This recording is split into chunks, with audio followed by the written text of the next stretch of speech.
In a small resort town in the Sierra Nevadas, black bears and humans live together in a 4-square-mile area. Ma'am, move away.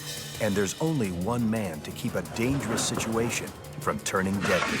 Get out of there. Get out. Shame on you. This is the story of Steve Searles. It's his job to keep people safe from bears. Stop it. And bears safe from people. Leave that bear alone, folks.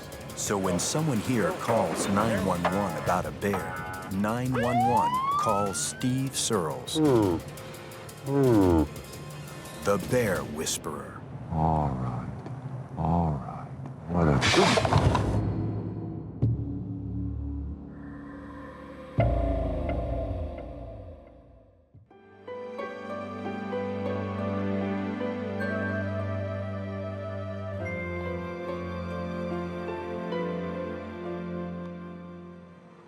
Hi. It's all right.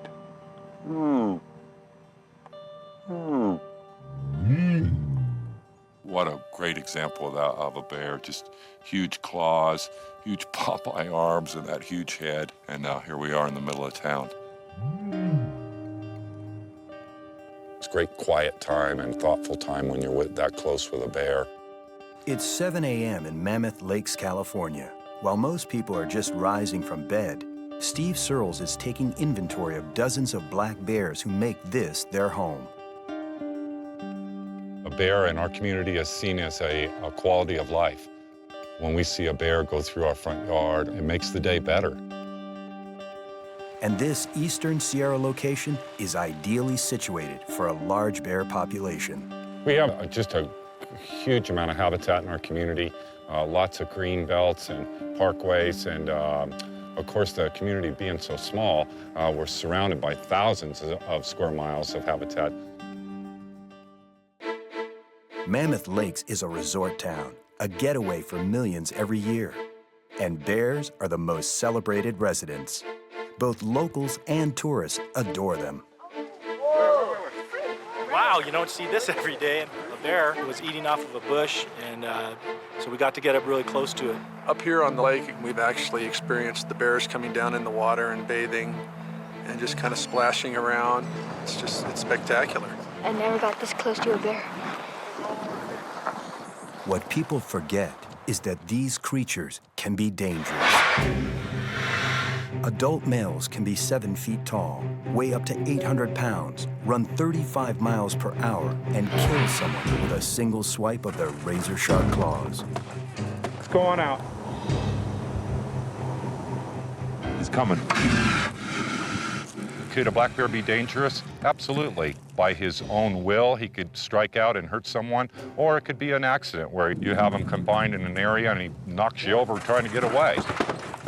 But for more than a decade, not a single person has been hurt by a bear in Mammoth Lakes. Steve Searles plans to keep it that way.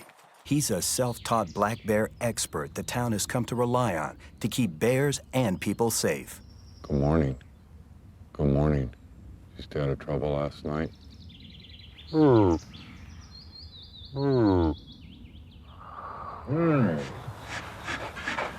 hear you talking. Oh, wow. Chomping, blowing. These are all just him asking me, gosh, can you leave me alone? I want to get some sleep. It's kind of like I act in the morning, too. I know. Every spring, the bears come out of hibernation. Before long, they become eating machines. In just 6 months, they have to put on as much as 200 pounds to survive the next winter. The easiest way to do that is to forage in town. Black bears are real smart. They learn real early how to get food, and not wild food, to get into a building, get into a vehicle, trash can, or a bird feeder. They realize it's effective and they stick with it. Nothing could be worse, because once the bear learns those bad habits and they spend more time around people, there's a greater probability that something might happen where a bear could hurt a person. In most other towns, bears that get too close to humans are routinely destroyed. But in Mammoth, where the animals are so highly prized, it's Steve's job to keep bears and people apart. and he's come up with some pretty unconventional ways for doing that. As much as I care and love for the bears, I'm professionally mean to them. Get out of there. I will haze or harass them. Let's go. Come on. But it reinstills their natural fear of humans. I know, just back up and we'll be all good. The psychological play that I have on bears and the ability to outwit them, to con them, to scare them, dominate them, if you will. The bears in our community think that I'm the biggest, baddest bear of all. Shut up. No one's sure what the bears think, but clearly what Steve's doing is working. Hold right there. All right, you guys, across the bridge, let's go. Since he started his unique brand of wildlife management in Mammoth 12 years ago, he hasn't had to shoot a single bear. If you're going to shoot a bear for black bear management within a community, that's about the worst failure you could have. Give them some little bit of room to come through. You're going to have another bear come right into that same spot, and you're going to have to start the lessons over again.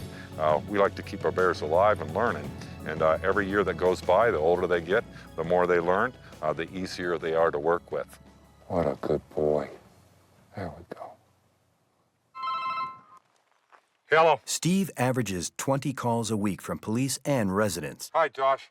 The calls range from people afraid of the bears All right, I understand. to people afraid for the bears. He's been there all since yesterday. Since yesterday? Yeah. One of Steve's first calls this spring is about a young male who's spotted too close to a busy street.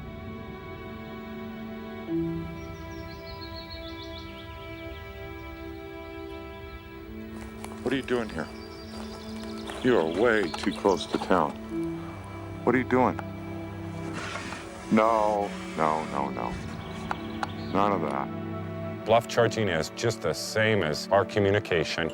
We just misinterpret what we're hearing. And the bear's saying, you know, if you could just give me some space, I'd really appreciate it. You're making me feel anxious. You're okay. You're okay. All right. All right. When Steve doesn't know a bear, he videotapes it to add to his catalog. That's how he keeps track of the bears in town each season. Just a beautiful young bear, 18, 19 months old. He's black as an ace of spades with that white patch on his chest. He's just so attractive. And so just give my bears names that I can associate with day or night, and we're going to go ahead and give him the name Ace. You can see that this bear is too young to be away from its mother. It's small, very small, doesn't know the ways of the world.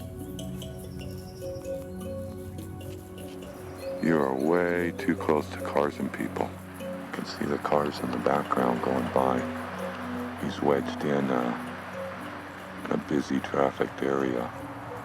Just doesn't have the common sense yet to stay out of predicaments like this. We need to keep an eye on him and babysit him a little bit. Uh-oh.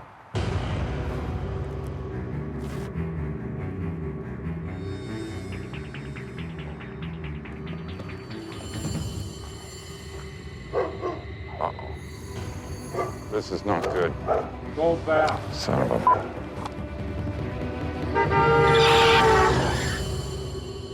You bad bear. Go on. You almost got hit by a car. Go on now. Go on. Gosh, I've picked up too many dead bears on that road over the years, and don't want to pick up this one. Get up there. What do the bears learn from me? They learn boundaries, just like with children, dogs, anything else you're teaching. They need to understand their boundaries.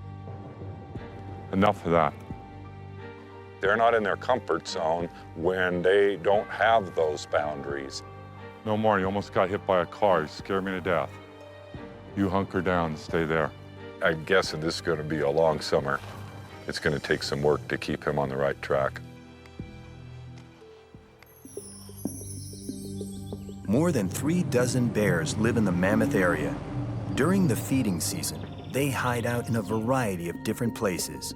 They can be found in trees, inside drainage culverts, and under porches of empty cabins.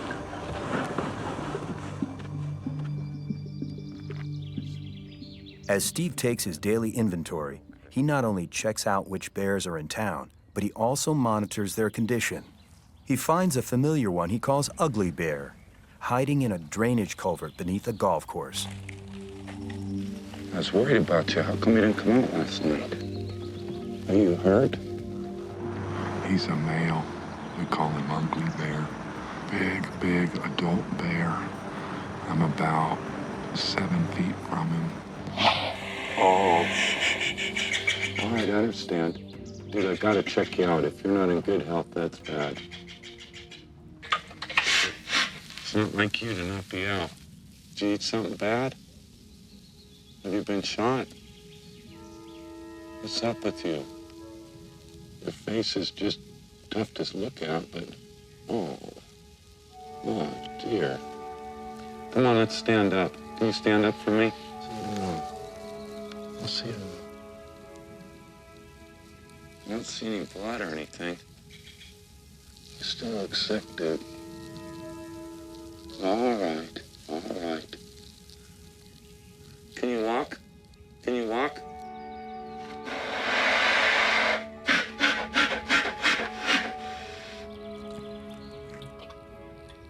I'm gonna leave you alone right now, but I'm gonna check on you later, okay? I can see that. Now I feel bad for calling him ugly, but looks like something's wrong with him. I don't know what. I don't see any blood. I don't know what's going on with the bear. He might got tapped by a bumper. Could have gotten into bad food. I don't want to push him too hard. I'm going to give him the rest of the afternoon to just sleep. It's part of working with bears.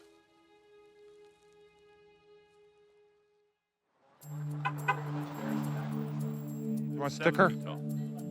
Here you go. Thank you for saying thank you. Steve's work with bears has made him somewhat of a local celebrity. We know he takes very good care of the bears, and it's been amazing to talk to him because he seems to know each and every bear, which is very unusual. Was he bigger than me or littler than me? Littler, okay. He actually knows how many bears are in town, where they live, what their habits are, and it's a fantastic asset to this town. Steve really cares a lot about the bears and knows what he's doing. All my friends, everybody I know is really in favor of what he's doing and thinks he does a great job. Any other distinguishing marks? He's pretty famous in the summertime. A lot of people know him. He's always around, really involved with the town. He's a good guy. Thank you, guys. I appreciate it. Have a good day. Despite his reputation as the bear guardian, Steve didn't set out to protect them. I used to live in Southern California, moved up here 31 years ago. Didn't know where it was looking for a better lifestyle and bought a map, started driving, and moved to Mammoth and just never left. He worked as a carpenter and took up hunting as a sport. It soon became his full-time job. He hunted everything from ducks and geese to deer, antelope, and, yes, even bears. I hunted all the different species, and being really known as a killing machine here in Mammoth, and probably one of the most successful hunters in the county. Eventually, we had a huge population of bears here in Mammoth, and the police department came to me knowing my skills as a hunter, and they actually hired me to take the life of the bears. Went out and studied the bears and made a rap sheet, a mug book of front and side profile of each one of the bears, and then figured out, who was mating with who, son of who, all that. During those studies, to see which bears I was going to shoot first, I was out at a local dump site, and out there in the middle of the night at 3 o'clock in the morning by myself, and all of a sudden the bears all looked into the dark, and they just moved out, and I was like, gosh, well, what's bugging them? And in walked Big, a famous bear named Big. And he strolled in, and all the other bears stayed away while that bear fed. And then when he walked off, the other bears came back in, the lessers. I was just like, wow, this is incredible. If I could command the type of respect that he commands, I could become the biggest bear in town artificially, then I could work with the bears and not have to kill them. I wish I could tell you that I had some huge epiphany in my life to help the bears. Nope, I'm just somebody that wanted to accomplish the task at hand. If we couldn't resolve it, we did need to remove and destroy the bears. I thought, gosh, how could I unionize the bears? How could I just sit them all down in a circle, talk to them, and let them know how bad people can be around them? Steve's mission turned from killer to keeper. Go on now, get! Go on, get out of here! Shame on you, move off. I could work them out of a situation with my voice or body posturing, clapping my hands. Go on. You know better than this. Stomping my feet. Go on now, get! Move on! But if the body posturing doesn't work, Steve resorts to his special control and aversive tactics kit, or what he calls SCAT. Although this looks like a bunch of ammunition, what it is all non-lethal or less than lethal ammunition. It scares the wits out of the bear, and they should be run from it. I call this the lipstick round, and it blows off like a big-sized firecracker at the end of its flight. Here's some rubber buckshot we can see right in there. That it's about like a bunch of pencil erasers, and you can tap that bear and let him know that he needs to move on. If something does go wrong or we need something in a certain situation, we also have lethal in here. But none of these bears have been hurt this year or any other year. I wouldn't tolerate it. Go on, get out of here! We go to great lengths to make sure that a bear is never hurt when we work with the bear. That's not going to help him learn. Dead bears don't learn a thing. Contrary to what people think, black bears are not ferocious man-eaters. People learn about bears or see them on TV, they kind of lump them all into one group. The grizzly, the polar, the brown, and it's far from the case. The black is just the pacifist of the bears. But that doesn't mean they don't pose a serious threat, even for someone as familiar with bears as Steve. He never lets his guard down, and if a bear does show signs that he may charge or attack, Steve always has a plan for a quick escape. In every shot, you see the white tennies. Who works with bears, cougars, coyotes, and wears white tennies? I feel kind of self-conscious about it, and to tell you the truth, I'd rather be fast-footed than have anything else. And so I just like to have quick feet, but it looks awful dopey having the bear guy wear white tennis shoes.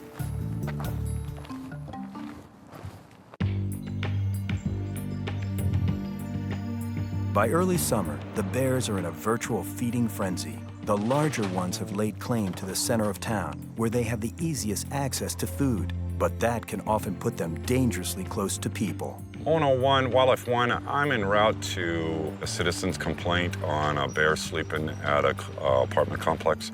And if you have an officer that could help me out there, I'd appreciate it. Cover. It's an apartment complex with a lot of families and children there.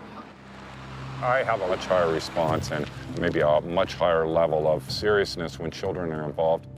You'd be a fool not to. He's in the tube right now underneath us. We have a bear living in the pipe. It's been living in there for a couple weeks now, and the kids check the culvert every time they come home from school, and if there's a bear in there, they'll go and get their friends, and they'll all come and bang on the pipe and yell inside the tube and try to hear the bear growl or aggravate the bear in any way that they can. It's fun to them. If you leave the bear alone, he's not really gonna bother you, but when it's aggravated on a daily basis, it can be scary. It can get dangerous. I'll just see if the air is drafting the right way with a cigarette, and if it is, we'll go ahead and aerosol him out. I want to put him into the forest and teach him that this is a terrible place to den. Steve's going to deploy his less lethal rounds, but we're deploying out with him. We'll deploy with some lethal slug rounds, just in case the bear charges anybody. Let's put the bear down if we have to. For Steve, every call is a race against time. If he can't get the bear safely away, the police will be forced to shoot it. We're just gonna try to spray this bear out into the open.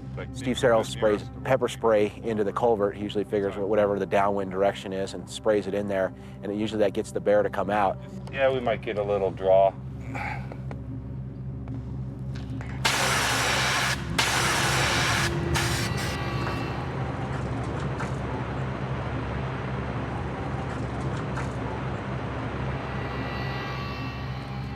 You'll be able to hear his feet on the metal bottom, clink, clink, clink, clink.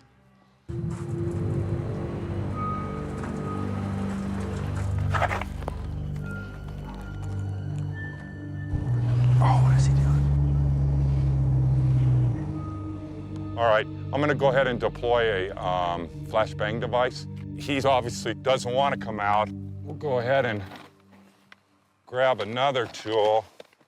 This one is like a little cherry bomb, non-lethal. We'll push him out of this tube.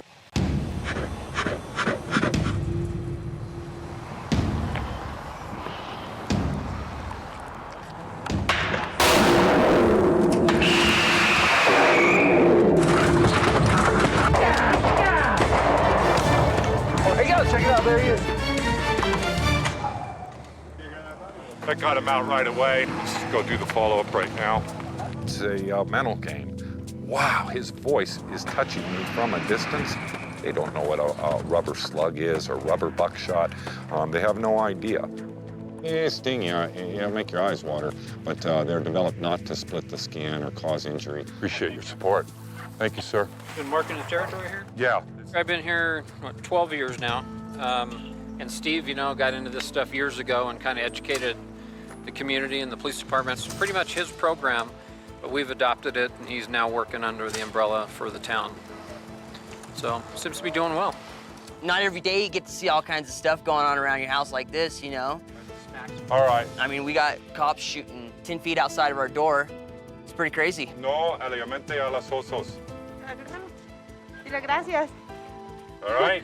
Bye-bye. Bye. Dollars for donuts. The bear won't be there tomorrow, that's for sure. It's a great call. Nobody got hurt or injured. The bear's going to have a lot better day. The police officers are feeling good. I'm feeling good. That's the way you want every call to turn out.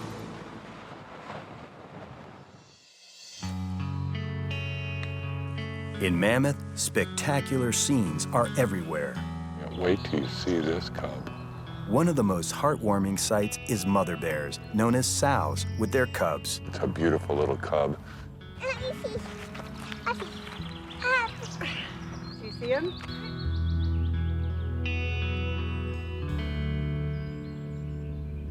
Tearing that log apart looking for bugs. This is how they teach the little ones how to get the natural foods, how to get the beetles, the larvae out of the fallen log there. So that's a good thing for that young bear to learn. What did you find there? What a good bear. She's a real young sow, smaller, probably 175 pounds.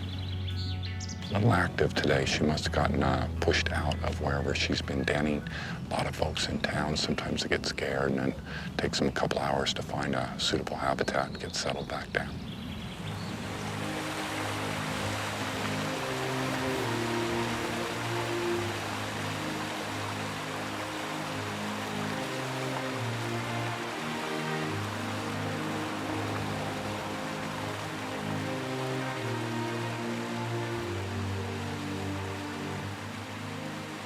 All good so far, and this is what I stand for, this is what I fight for. What we just witnessed, that's what our community believes in. We're gonna leave them alone and let them bed down in the cool of the day. They just had a swim, and so that'll be enough for today, and we saw what we needed to see. Good, healthy bears doing the right thing.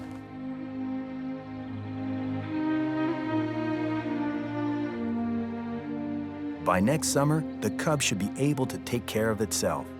But if it hasn't been taught how to be a bear by its mother, it may turn to people. A bear cub may imprint on people if it's a young enough bear. In those circumstances, then the bear may act more like a pet dog than a wild bear. It's a very dangerous situation, and it's also very unfortunate because you've taken the wild out of the bear. A bear cub that loses its fear of people can accidentally hurt people. En route to 64 Holiday Way on a report of a bear in a house. Hello. Steve gets a call about a bear breaking into a house where a young woman is home alone. How are you? All right, I'm on my way.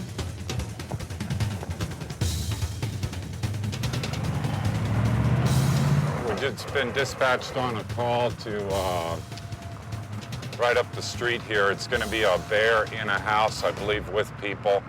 The description we have, it was all black, 120, 30 pounds, with a white blaze on the throat and neck. Ace, he's the only bear that matches that description in the town, and I'm just hoping to God that I can catch his hand in the cookie jar and educate him.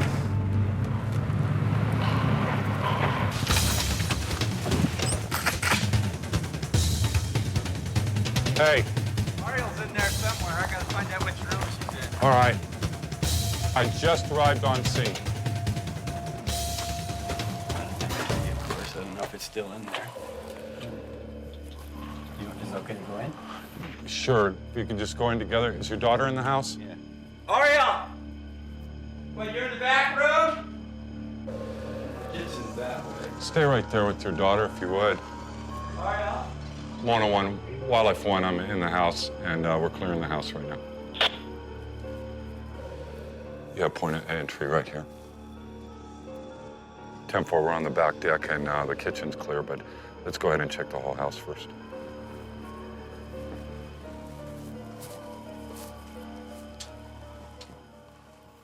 Claire, your house is clear. Could you tell me what you saw? I heard like a clanking in the kitchen, so I was hoping that it was my dad, but it was 3 o'clock, so I kind of figured it wasn't him. So I came out through here, and then I came out through this door, and I was scared, so I just I said my dad's name. I said dad, and looked around the corner, and I saw the bear pop its head out just right the corner of the kitchen there. You were right here. So I only came this far because I was afraid to go in there. The bear was looking at you from right here? Yeah. And I was scared, so I ran back in there and I shut the door and it slammed. And so I'm assuming the bear got scared and then ran out. Could we take a look where the bear made access into the house? Yeah, sure. I knew as soon as I saw this, it was a pretty small bear that made access to the house. That window was right next to the kitchen. There's food there, and Ace, being a smart little fella, figured out he can punch that screen out and squeeze through that small window and go inside. When the girl saw him and he saw the girl, they both became very frightened and they both ran in opposite directions. A young bear is still a potentially dangerous bear, especially one bold enough to enter a house in daylight. Ace has caught the attention of the police, and if Steve can't keep him away from people, he'll be shot. The house is cleared. But we're going to patrol the area right now and see if we can find this bear. Did you see a bear? No, I saw him on the other street. I saw him Minutes ago? by Gomez's. All right. Our little buddy Ace is completely blowing it. This goes on, people will call for, the destruction of the bear. Did he go right through here, sir? Yeah, he's around the corner.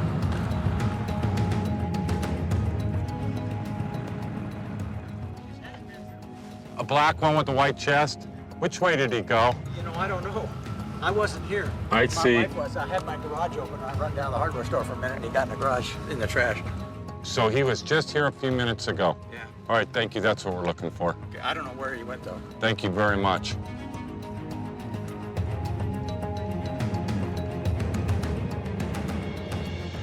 I would really like to find him right now.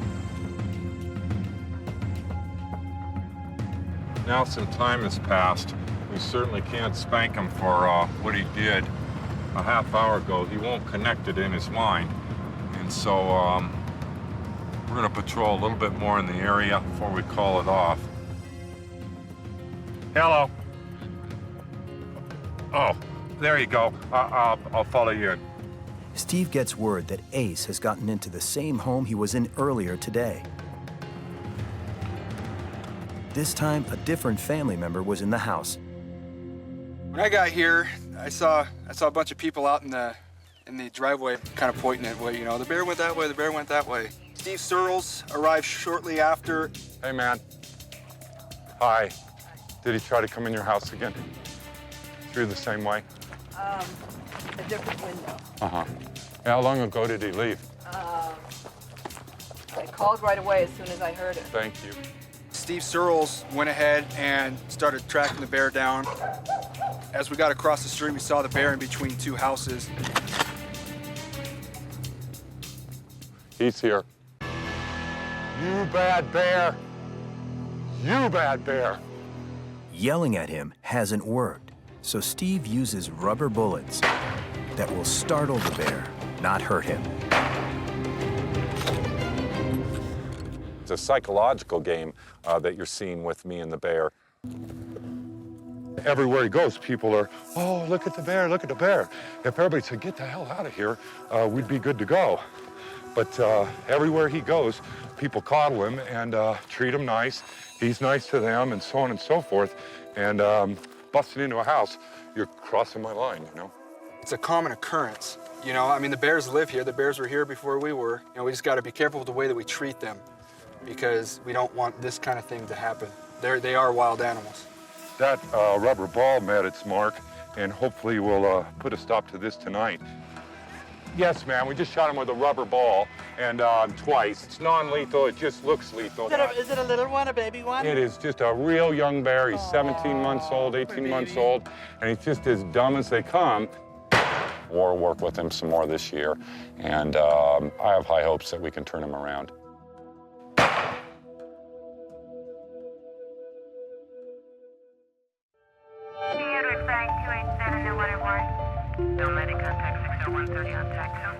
Steve's job makes for an unconventional family life.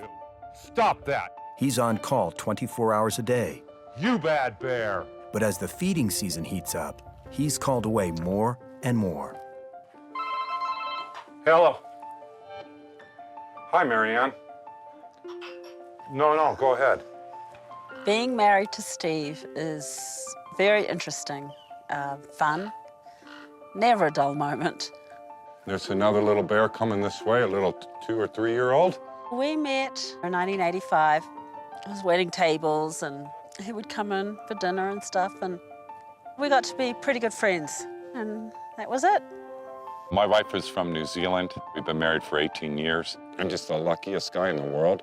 I go to all these benefits and stuff, and everybody's coming, yay, Steve's a great guy. But she does everything for me so that I'll take care of the bears. And so she sees that as her way of helping with the animals. You guys gonna leave the bears alone? All right. He's a good person trying to do a good thing. And he really has his heart and soul in this. Just really very caring, very, very caring. Normally, he's all excited when he comes through the front door, and he's like a kid in a candy store. He loves what he does and does what he loves. I have a 9-year-old son, Tyler Searles. My son sees bears on our porch and in our front yard, and he just thinks that kids live like this. Since he was born, I always have bears, and so he just thinks that it's part of life and doesn't know any different. My son, he was born here and raised here, and being the son of the bear man, it's a big job, huh? Yeah, everybody knows that I'm your dad, huh? Yeah. Tyler's very proud of his dad. If he wants to follow in his dad's footsteps, yeah, sure. We need to pack up, Ty. Did you take this for me, buddy? All right. The flashlight too? All right, we're on to the next call, my man. I'm not going to stop Steve from doing what he loves. He would turn into a miserable person. Uh-oh.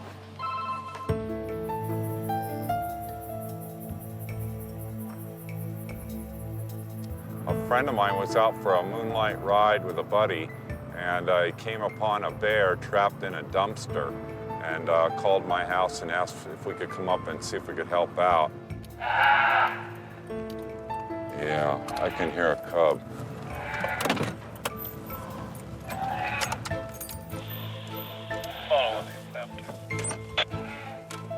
So there's a cub inside here, and Mama and another cub are over here in this area. It's the threesome. How cranky is she? I stood up, I went over here, she started going, That's she good. gave me a little charge. I gave her some room, and so we just been waiting for you to show up. With these metal sides, it's a perfect bear trap. The bigger bears, they can pull their way out, but it's a real bad thing for young bears. Hello, hello, you're okay. You can see that she's a little bit stressed and she's protecting that one cub and she's gonna stay around till this one gets out. As the minutes pass, the cub's cries grow more frantic and the mother more agitated. Just back up a little bit and let me grab this ladder.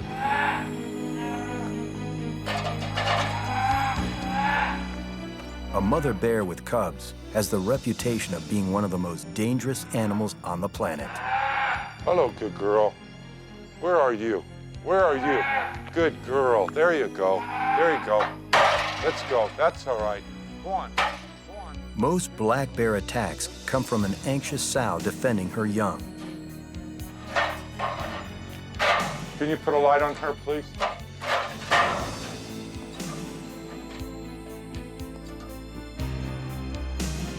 Oh, look at you. Look at you. What are you doing? What are you doing? No, you stay back. You stay back. All right, I see what's going on. This cub's gonna come squirting out of here quick. All right, back off, back off, back off. All right, the bear's got the ladder, ready? Here we go, here we go. Okay, Mom.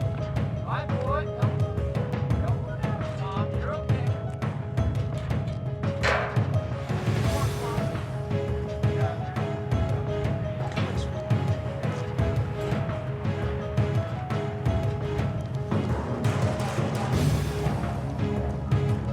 It's okay, baby.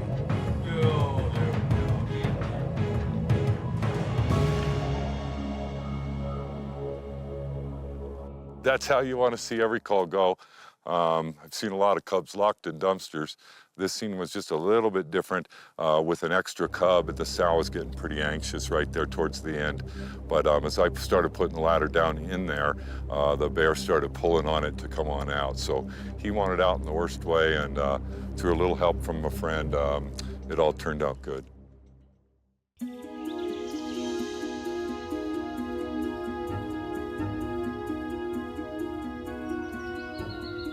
We have one bear that I've been watching for the last 3 or 4 days.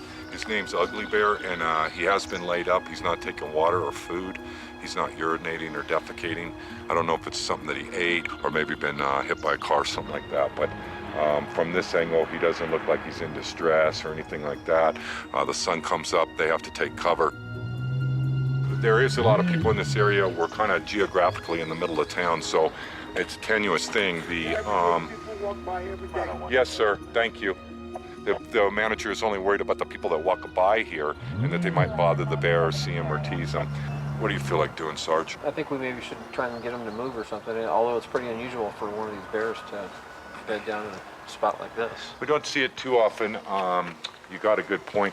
You know what, let me just test his metal. I'm just gonna walk over to him, see if I can ID him. You want me to grab a shotgun lethal just to back you, or you? Sure, good precaution is a good idea on every call. Hey, buddy, what are we doing this morning? What are we doing? Boy, you got a big head. Are you okay? Are you all right? See that big long lip? That means he's getting pissed off. It's all right. I like you, Ugly Bear. I do. What a... Oh, come on. When Ugly Bear refuses to leave peacefully, Steve steps up his efforts. Hey, you want to walk out of here? Hey. Hey, he's coming this way, Steve. To us? He's coming this way. Hey, you guys. Let's go. Are you sick? We do have some people in the area. We'll all go easy now. And I'm going to give him just a little bit of... Come on. Let's get out. There he goes. Go on now. Go on. 1. Nice. Yeah, it looks like he's walking okay. He looks to be in good health. We've been watching him for 3 or 4 days in bad health, and other than being at the wrong place this morning, it looks like he's going to be okay. So we'll monitor him for the rest of the day. Crazy. While we were asking a lady to move out of the way, she's reporting a second bear just 100 yards from here. We're going to walk over there and take a look at that. Can you crawl up there? How did you know he was up there? He's been there all since yesterday. Since yesterday? Yeah, they're always up in this tree. They are? Wow, look at him. Different. All day yesterday, you knew he was up there. Like a caddy. The same bear, huh? I think so. All right. He's different. He looks smaller than the one yesterday. He does? He does, yeah. Was he sleeping in the same spot? No, he was on the other side. And then I checked like around dusk and he was gone. So I think this is a new one. All right. You know how they found out that he was up there yesterday? What are these people He called? urinated when somebody walked by. They did. They're taught all their lives to climb a tree Sure. in fear. Well, So that's- he's showing respect to the people. With your guys' permission, we're gonna let him sleep up here today. With all this attention, he'll be gone in the morning. He's cute.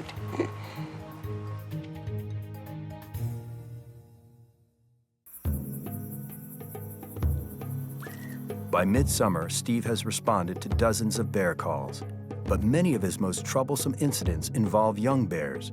One in particular he's been tracking is a light-colored cub whose mother may have been killed by a hunter. This bear's name is Blondie. It's amazing that he's still alive. He's been on his own for a long time. Real young cub, very small as you can see. What he's eating is bird food. It's the crack cocaine of a bear's life. These homes here are built right on a stream, so it's a natural corridor for the bears. He's living in the woods. He comes up to the backs of these houses and take advantage of the bird food. Comes over here and leaps from here to the tree and goes up and gets on this branch, and he just takes the feeder and drops him to the ground. Then he goes down the tree and starts his little feast. So he's amazing. He's been staying out of trouble the last couple of weeks, but he did enter this home last week through an open window, and that's just terrible for a bear to learn those lessons. This bear, as cute and small as he is right now, is going to grow up to be a big, huge bear. And if we don't train him correctly from the start, then we get what we deserve. I don't want to hurt the bear. I want him to survive. He's really a cute little guy. He has no fear of people because people have no fear of him. He's standing here looking at me while he's eating. If a bear is eating in front of people, and he becomes conditioned to that, which this bear is conditioned to it, technically I'm part of the problem. By the bear observing me, observing him, it could be that I helped condition the bear that people are loving, they're gentle, they're kind. This is a struggle I go through every day. It's still a challenge, you know, whether to just lay into him or to lay off. But this time I think we're going to lay into him. Steve will use pepper spray. The effects only last 10 to 15 minutes, but hopefully the memory will last much longer. What are you doing, bud? This is going to get you in a bad way. What should we do about it? Huh? What should we do about it? It's you and I. What should we do about it? I'm glad you're alive. What are we going to do about this?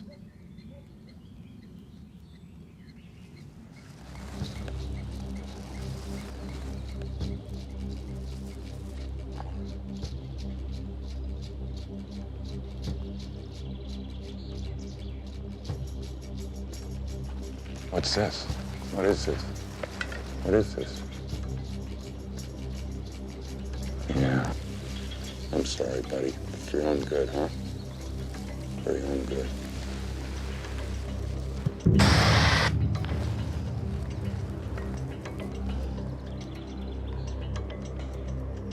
What was that? That stinks, huh? So none of the pepper spray got in his face or in his nose. The bear is analyzing us, analyzing the decision, the noise that he just heard. I should have thrown the can at him.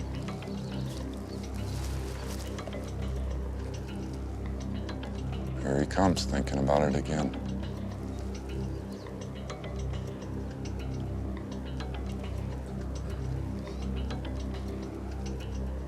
Hi, Blondie.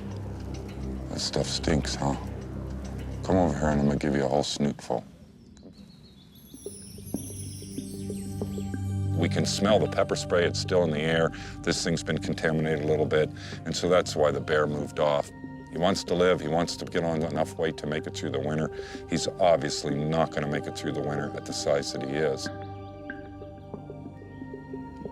Blondie, just like Ace, just mischief that could lead in the future to the destruction of the bear. If they don't learn the lessons of staying out of houses, you need to curb your behavior, or it could lead to bigger problems.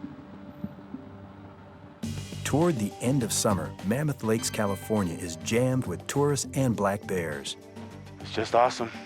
For the tourists, foraging bears are a form of entertainment.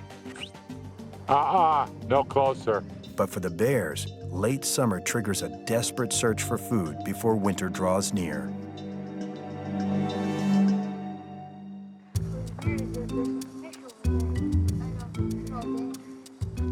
Friends of mine were up to the lake's base and got to see the sow cub. It's predictable this time of year. They can't tolerate being near those big males, and so they bug out and go up to the lakes. At the beginning of the season, this sow was teaching her cub to look for natural foods. But in survival mode, the bears become bolder.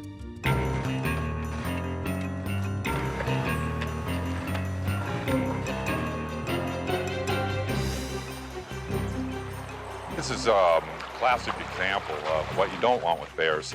A young mother with some difficult habits teaching her young. The fishermen, they go off and leave their stringers, and she pulls those fish up and feeds them to her cubs. So does it set a bad example? Absolutely. Determined bear.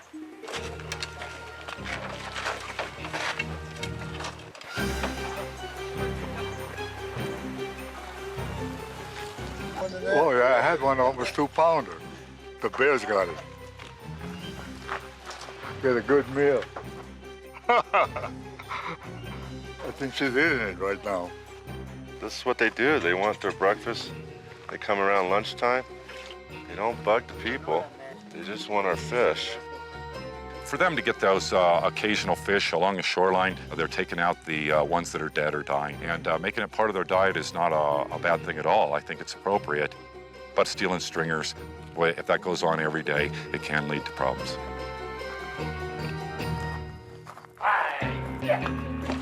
Yeah.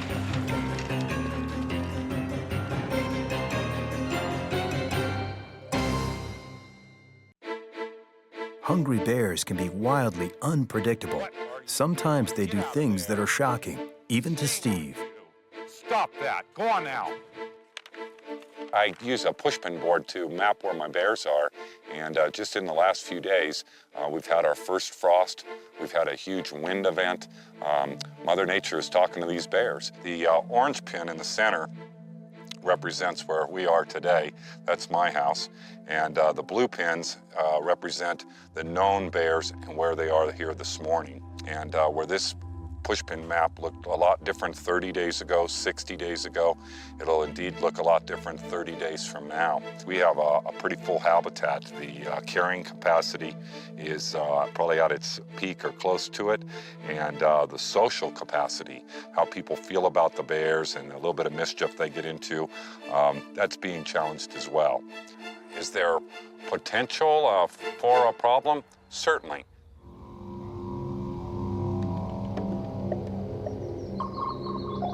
While out on his regular rounds, Steve tracks a large bear moving through town. A lot of homes around here, a lot of folks. When the bears search those areas out, and I search those areas every day, and we rolled up on them, no harm, no foul, and we'll go take a look. The bear heads towards a culvert, then suddenly takes a dangerous detour towards a nearby house.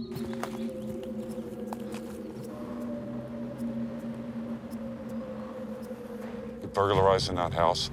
God. He enters through a window, undeterred by the people inside. Can you come out of the house, please? There's a baby in here, I can't. All right, where's the baby? In bed, asleep. Scaring me. There's a baby right here.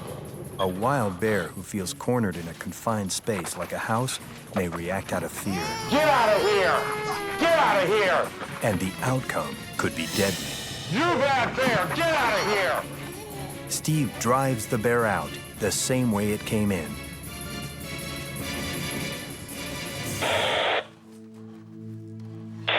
One Wildlife 1. We just saw a bear live real time break into a unit. The lady was out here enjoying the day. Asked her for people that are in the house. There was a small baby. It's still in there. It's safe. The police department will come to back me up right now. I'm still vibrating. It's pretty scary. By the time an officer arrives, the bear is long gone. Well, hello. Hello, sweetie. Hi there, how are you? Hello. You gotta thank this man. You saw the bear, huh? Thank God I didn't see him. Scared me enough. Yeah. Disaster narrowly averted.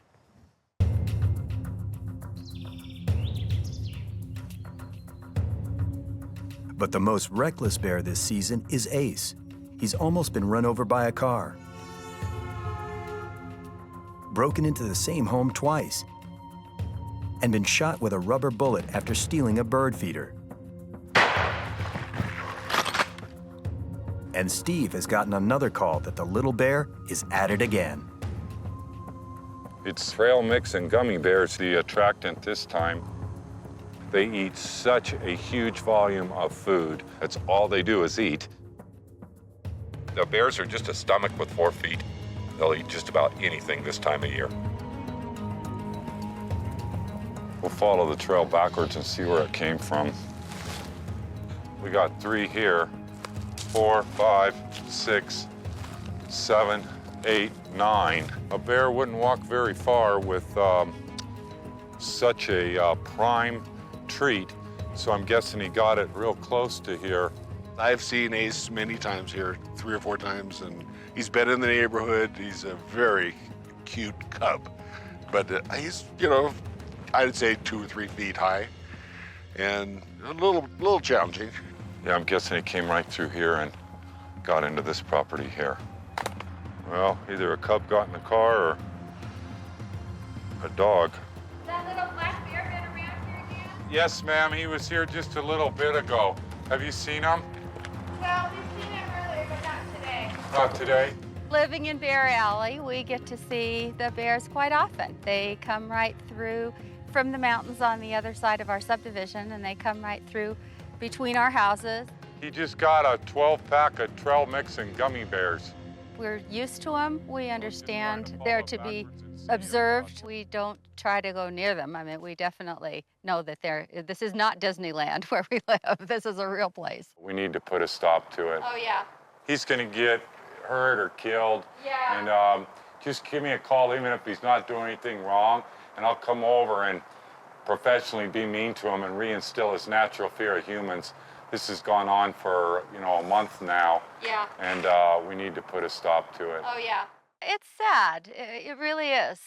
Bears, I guess, just do what comes naturally to them, and if they can find food, they find it wherever it needs to be, and if it's in a car, that's where they go get it. But unfortunately, that's not acceptable to the people who might own the car. Ace is already too comfortable around people. So much so that city officials, like Councilman Skip Harvey, are concerned about what will happen when he gets big.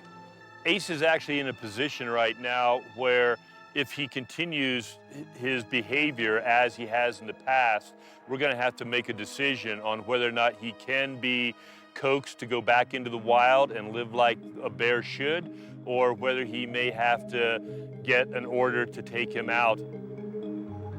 With mounting pressure on Steve to get Ace under control, he follows the gummy bear trail, hoping to find him. There he is. I just want to catch him and kick his ass again and see if we can improve his attitude around people. Let's go up there.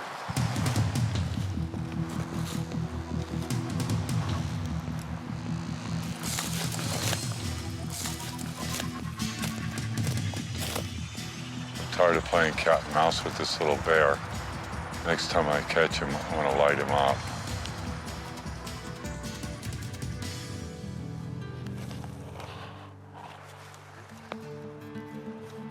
We love our bears, but when they become criminals and start breaking into houses and put human life in jeopardy, then we have to take that into consideration and take the proper action to resolve it.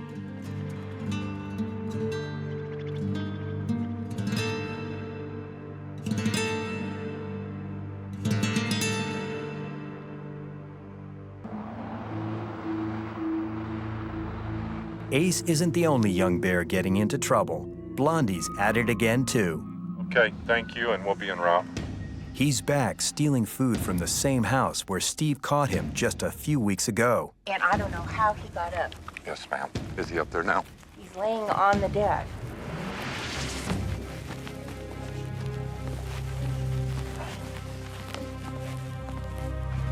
He's right here. We need to teach that bear a lesson. What are you doing here? What are you doing here? Hey, what are you doing here? You bad bear. You bad bear. No more. Go on, go home. Go home. Get out of here. You bad bear.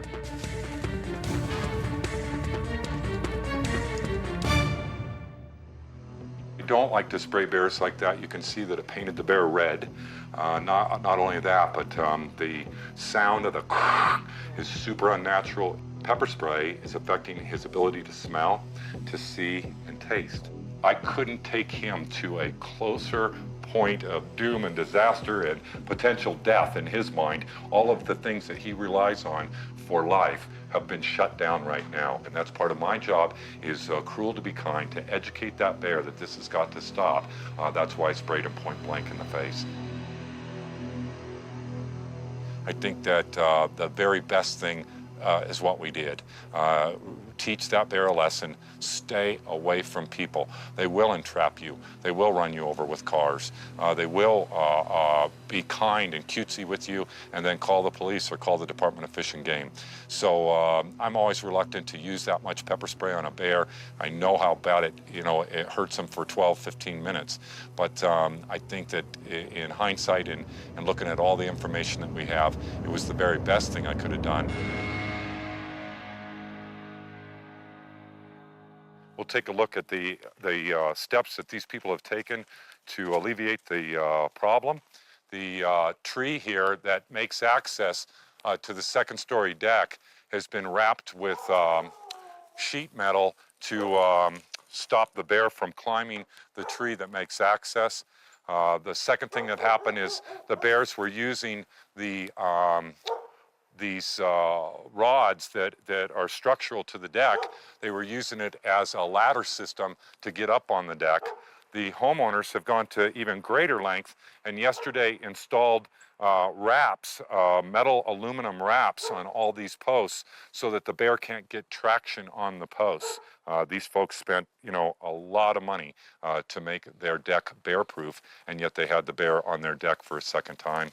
You can see his paw prints right there. He pulled himself up. That's easy to do with his body weight. And got up here like this. Then he did a power move. He grabbed right here. His back foot, that's a back foot print right here. He put his foot right here, his other hand right here, put his other hand up here, pulled himself up like I'm doing. I'm not quite as agile as a black bear. We can see his handprints right here. Then he did a one-hand muscle right here, pulled himself up and gained access to the deck. Here's Blondie's hair.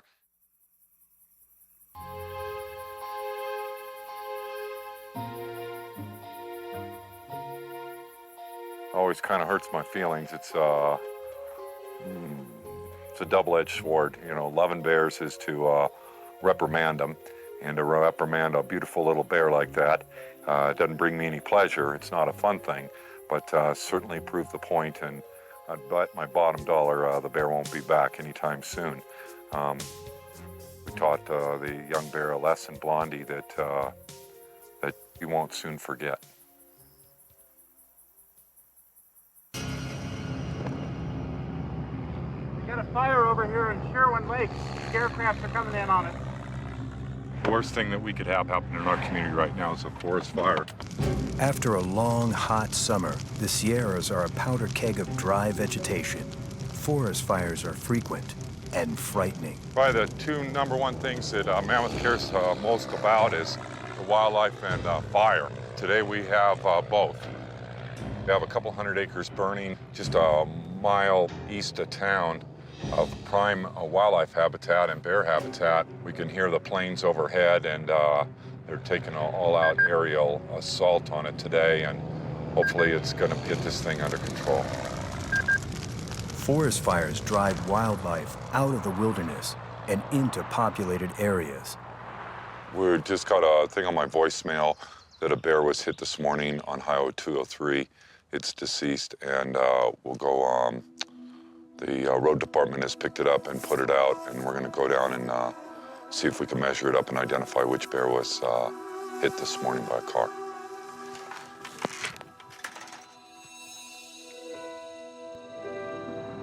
It's gonna be right down here in the town yard, and we'll try to take it off their hands and treat it with a little bit of respect.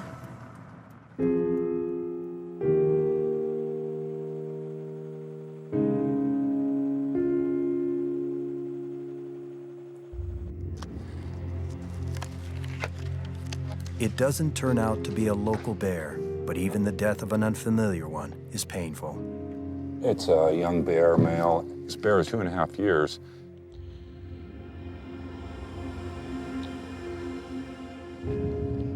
Out in traffic, and paid with his life this time. And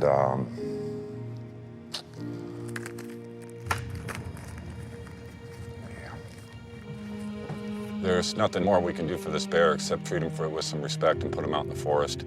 And we'll go ahead and take possession of the bear at this time.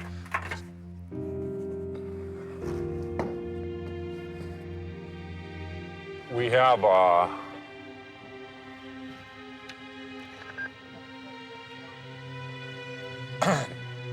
at the landfill, we have a pit for dogs and cats. I don't like it. I don't like the wild bears going in there or any wild animals. And so I put them out in the forest and do it my way. And we'll say a prayer, put this guy out, let him return to the soil.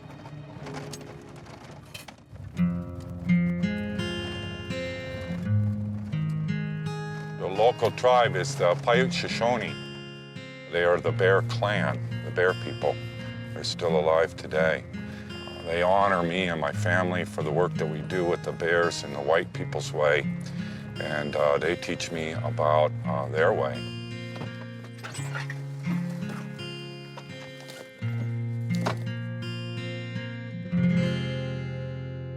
This is sweet sage. This is called a smudge stick. The Paiute people believe that that the bear takes our prayers. We pray to the bear, and he's here to help us out. And they believe that the bear, we pray to the bear spirit, and that the bear takes the message up to the top of the mountain to the Creator with the smoke, and to your God, whatever God you pray to. And that the eagle takes the message from the bear and takes it up to the heavens.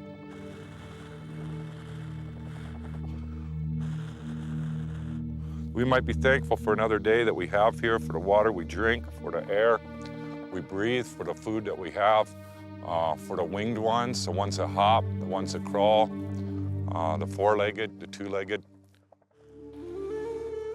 A smudge stick, it's to clean us up a little bit. We'll just smudge him off. Last thing he's seen was a car.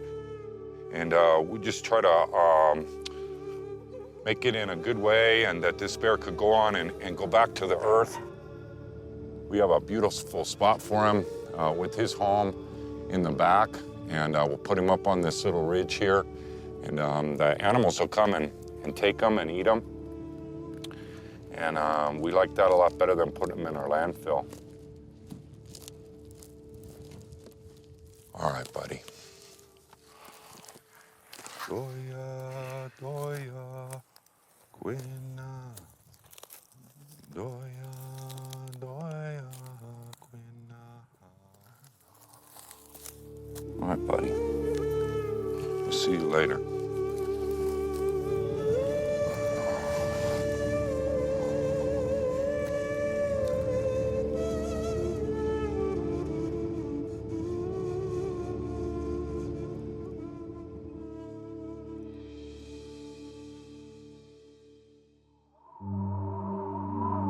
The end of summer marks a new phase in the feeding season. For Steve, it's the craziest time of the year. What in the world? It's what he calls the fall shuffle. Get out of there. Come on, let's go. This is the time when the bears are moving around and changing it up as they make weight for the winter. Go on now. I have bears that are showing up. There wasn't room for them in town. The town was full at its capacity. As those big bears made weight and moved out of town, then it leaves a void or a sink for other bears to come in and try to make their fill. Every year, the town braces itself for the onslaught of a whole new crop of hungry bears. I had incidents where people had food on the table and the bear actually went right through the window, and just because the food was there, they smelled it, they saw it, and that was a major concern. So we try to educate and say, look, you live in the mountains, beautiful area, but still, if you're cooking and the food or those pies on the table, just like Yogi the bear, they're gonna go after it and try to get it. All right, I'll be right there. We had a call. The sow that we've been tracking up at the Lakes Basin, and her little cub had come to town, and first thing they did was get into trouble. The baby cub got locked in a car. We rolled out there real quick, and it'd been in there for quite a while. Here we go. Come on, you're out of there. Come on, come on. Let's go this way. Do you guys have do you have a beeper or something? You're okay. We all right? All right, all right. Here we go. Here we go. Here we go. No damage to the car. Let's go. Let's go. Come on. The sow, she wasn't peeling out and getting the hell out of there. I didn't want to leave the area without the cub hooked back up with the sow. Go on. The sow is 3.5 years old. Go on now, get. It'd be like a teenager having a kid. Go on, get. Ha! She doesn't have a lot of life's experiences, and she's not teaching her young the best habits.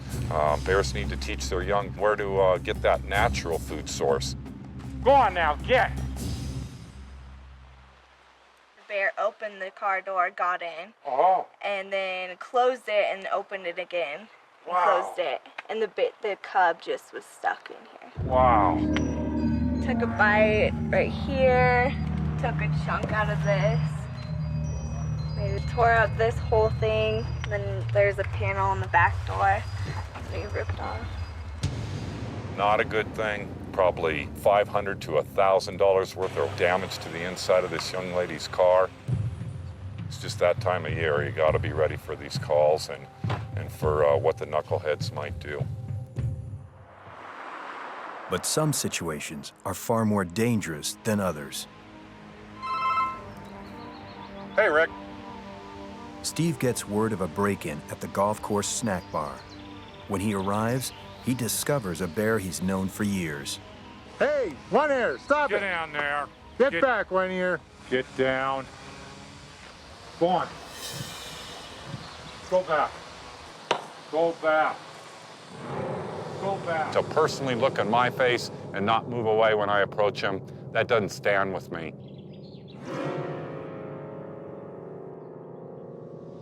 Go back. funny because it was almost like a face-off with the bear and Steve, and they were kind of going back and forth, and the bear just did not want to leave us alone and not want to leave the snack bar alone because of all the food. No. No, one ear. Get that. Go back now.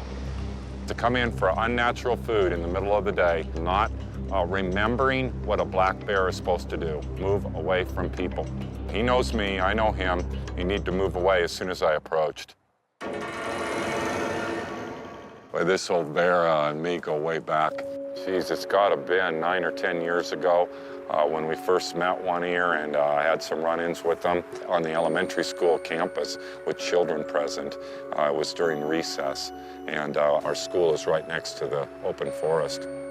It really crossed my mind that if I was going to do bear work and be seen responsibly within the bear community, that the proper thing to do was shoot and kill One Ear just for being on the campus. He was a huge adult male with his ear bitten off from fighting. And there was about 200 kids present. It would have been horrible to destroy that bear in front of those little eyes. And I just getting going with the successes of the program. And we used non-lethal on the call. We had lethal back up there. We had myself and another officer went non-lethal. And we had a final officer close the road so we could put him out in the forest. The bear left that day and didn't return for 2 years. It's One Ear. Where have you been? I haven't seen you in years. It's One Ear. That's incredible. It's your first day home and you're in big-ass trouble. We tuned him up again. No, hey, none of that. None of that. Took about 60 seconds to reinstill his natural fear of humans. He left. No more. No more. Today, One Ear is showing no sign of leaving. He's backed into a culvert, creating a face-off with Steve. It's just not typical of being a bear acting like this. I'm 8 or 10 feet from him, and he's just sitting there looking at me. He wants what's behind me, so it's a standoff as long as I'm here. Never seen anything so rude. No more. No more.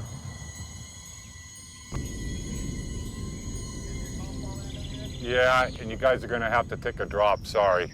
It was crazy. There were golfers on hole 9 that didn't even know that they were actually right on top of the bear, and the bear was in the tunnel right below them, and they were looking for their ball. They had no idea what was going on. This will not stand, and he can't be hanging out here scaring people or intimidating anybody. Wildlife 1, Sam 1.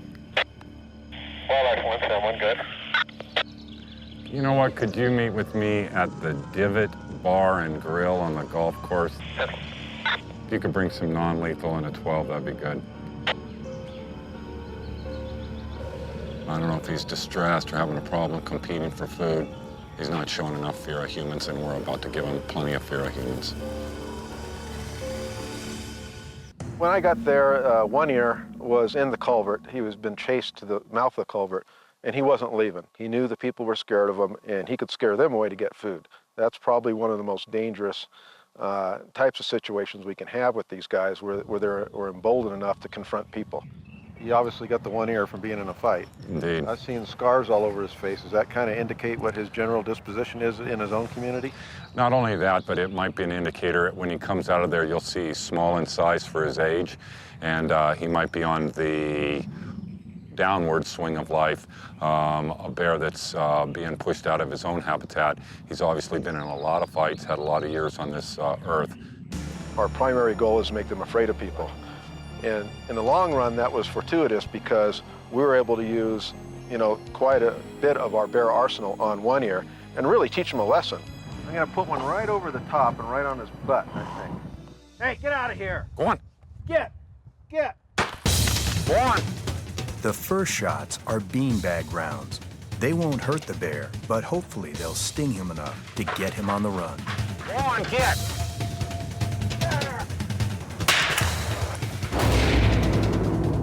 Steve follows up with a loud but harmless flashbang device.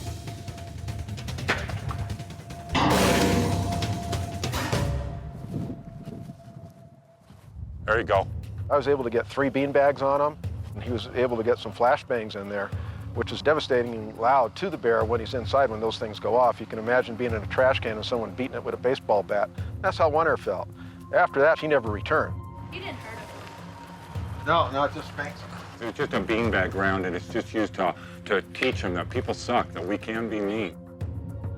I want to put the wild back in their eyes. I want to put the wild back in their heart. I want them to be afraid of people and run away when they see them.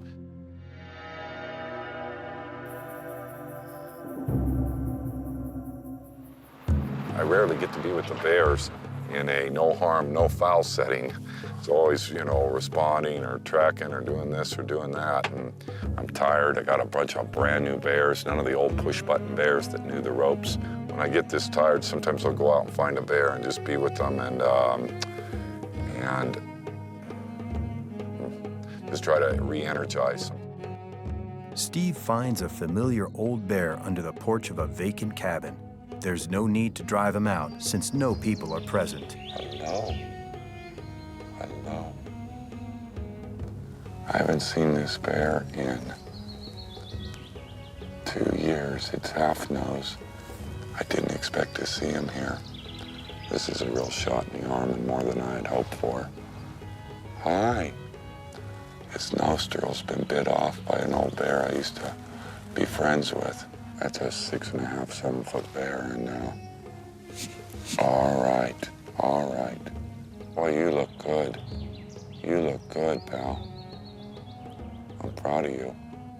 I can't believe you're still alive, buddy. A big, heavy bear like that is a trophy for hunters, and me not having eyes on with them for the last 3 years. You just have to assume that they either died by natural causes or were shot, you know, during the hunting season. Again, he's got to be 12 years old. Hi. Hello. Do you remember me? Can you smell me? You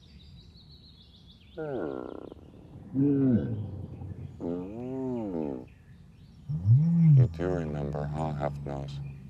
You do remember, huh? This is the relationship that I have with some bears. I've worked with that bear and probably spent 60 hours of time with him at that close proximity in his life. Did it lead to him coming closer to people or becoming habituated or conditioned to people? Actually, the opposite. He hasn't been in town in years. We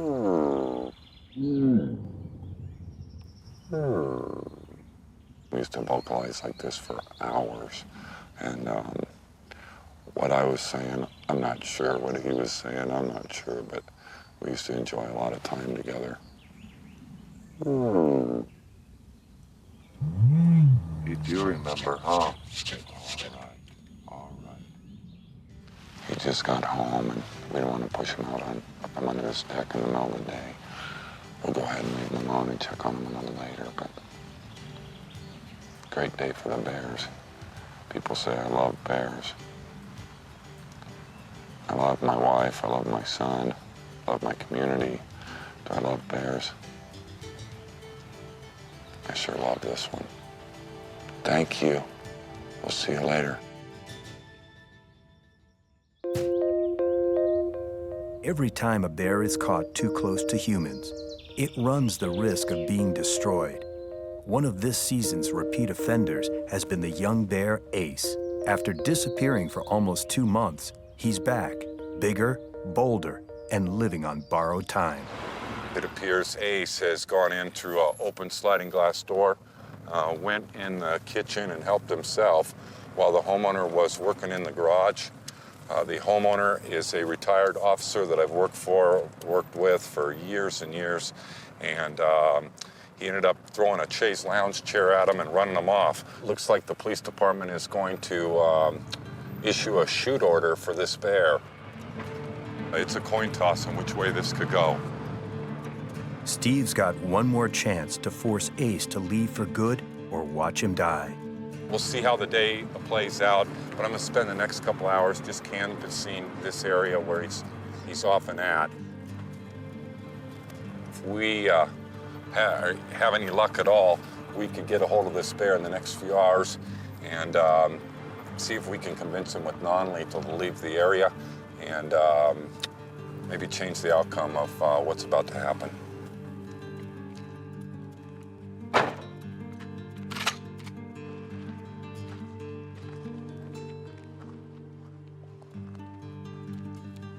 There's Ace's rear footprint. There's his front footprint. Absolutely the same bear.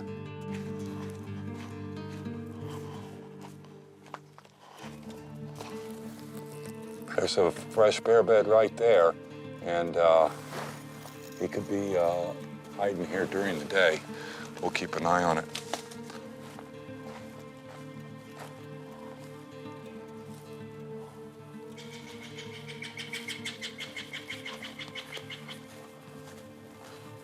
This area is clear. We're going to work across the street.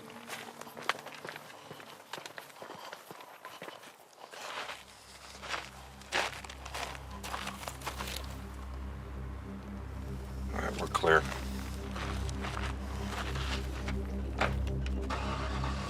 We haven't destroyed a bear in a dozen years for public safety. I'm really concerned. It'd be a real hard thing for my community. Hundreds of people have seen and interacted with this little bear. That's part of what got him into the jam he's in. And it's led to what looks like will be his death.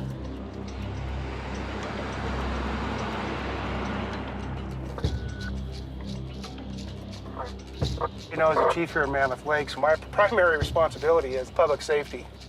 And when a bear habitually breaks into homes because that's where he's learned to forage for food, that bear becomes a public safety bear, and I'm not willing to compromise a human life to save a bear that habitually breaks into homes and has confrontation with humans.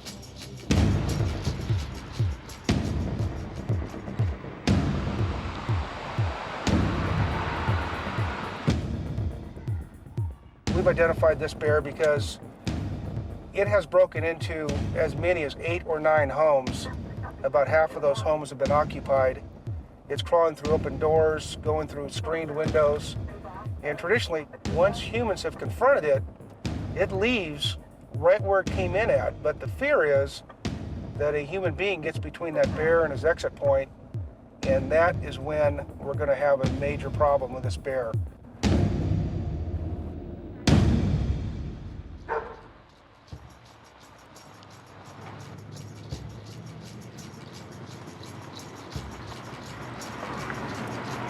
There he is. There he is right there.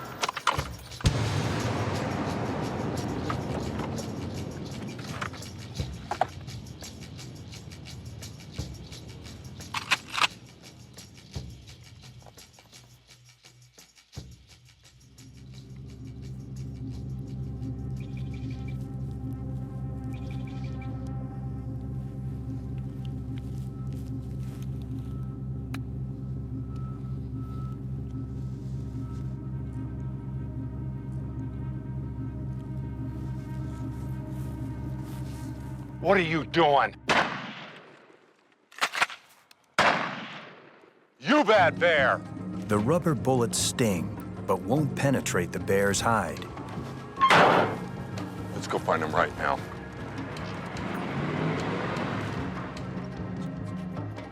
You know, we couldn't catch him with a hand in his cookie jar, but I just don't have the time to wait for that. We need to move the bear out of the area. So I went ahead and tapped him twice with the rubber bullet, and I'm going to continue to pursue this bear and catch up to him, and I'll repeat the process until we get the right results. The thing is, when he goes in the forest, we never haze him, we never harass him. That's how we applaud him for good behavior. Today, with a shoot order on his life, if I catch him just right out in the forest, right behind and close to these homes, I will take extra measures to move him even further through the forest. And so it's not my typical way, but this isn't a typical scene.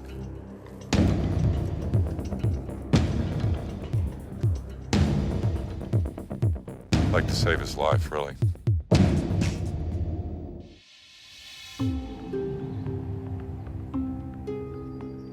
For more than a week, there's no sign of Ace. You didn't see him today. No, I haven't seen him, and All I'm right. sorry, but I know we had 3 police officers come through the other night with their guns. Did you see a bear go through here? All right. Then Steve gets word Ace has been spotted. He responds as fast as he can, still hoping to save the little bear's life by driving him out of town for good. I'm not mad at the bear. I'm not mad at myself. I'm not mad at the police. I'm not mad at my community. It's nobody's at fault. It's still an unpredictable thing and something that just doesn't come with exact answers. This is where we need Knob Hill. There he is, right here on your right.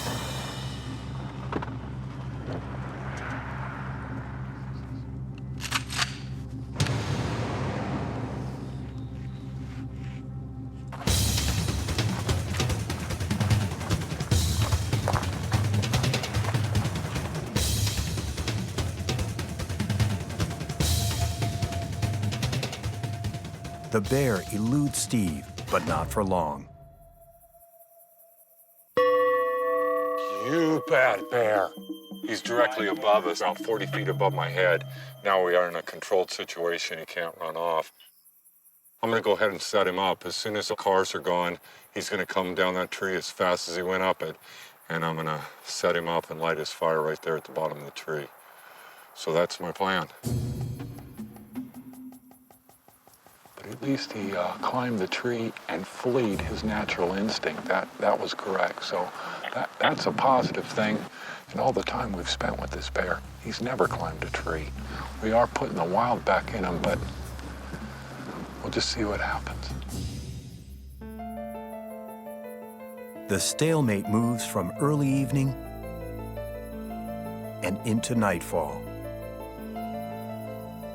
Finally, Ace climbs down. It's too dark to hit the bear with pepper spray, so Steve prepares a flashbang device. He hopes the powerful blast will be enough to scare the bear off for good. You bad bear. Go on, get out of here. You bad bear. Mono 1, Wildlife 1. Wildlife 1. One single non-lethal round fired at Alpine Circle. The bears left the area. We're code 4. Code 4. Steve and Ace have had a long and frustrating season. With winter on the horizon and a shoot-to-kill order still in effect, Steve can only hope that this most recent and loudest confrontation will be their last.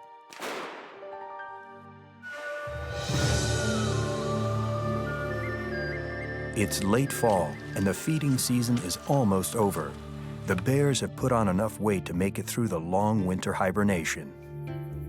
This is the end of the year. We just took this night. It's really cold out here, colder than it looks.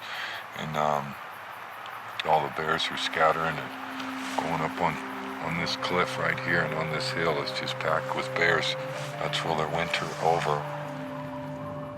The first snow of the season is imminent, and the bears start to retreat to their dens. They're almost lethargic from the huge amount of food that they've consumed in such a short time. It's a part of the year that I always look forward to after all the work. I get just to spend hours and hours with them at close proximity. Hello. Hello. You are ready for winter. Some of the bears will spend the winter in town. Areas that were off limits during the summer, like under porches and in culverts, will become perfect dens once covered by snow. The bears will be safe from humans who don't even know they're there. They're buried under the snow. There's no light. They don't eat. They don't hydrate. They don't defecate or urinate for 6 months. The bears live off the fat they've put on during their summer feeding frenzy. Their heart rates drop dramatically, but they're not completely asleep. they can still respond to danger, and mothers can take care of their cubs. As far as sleeping, they just do it out of boredom. And so the bears preen every day in the den, clean their privates, refluff their nest, if you will, and then spend a big portion of the day sound asleep. But they're just killing time, waiting for the spring to come so they can restart their cycle. Steve won't see the bears for several months, so he takes time to visit their dens to say goodnight. It's sleepy time, huh? You look great, dude. I'm sorry for bugging you all the time, but you've taught us a lot this year.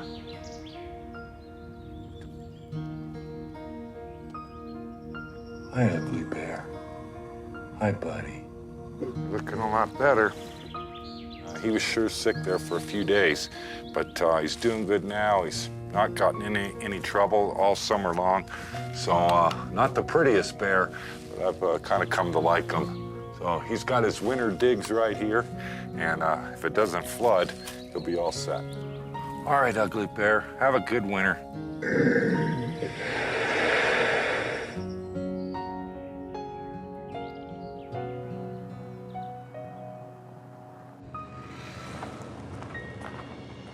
The last time Steve sees the sow and cub who caused so much trouble earlier in the season, they're headed away from town.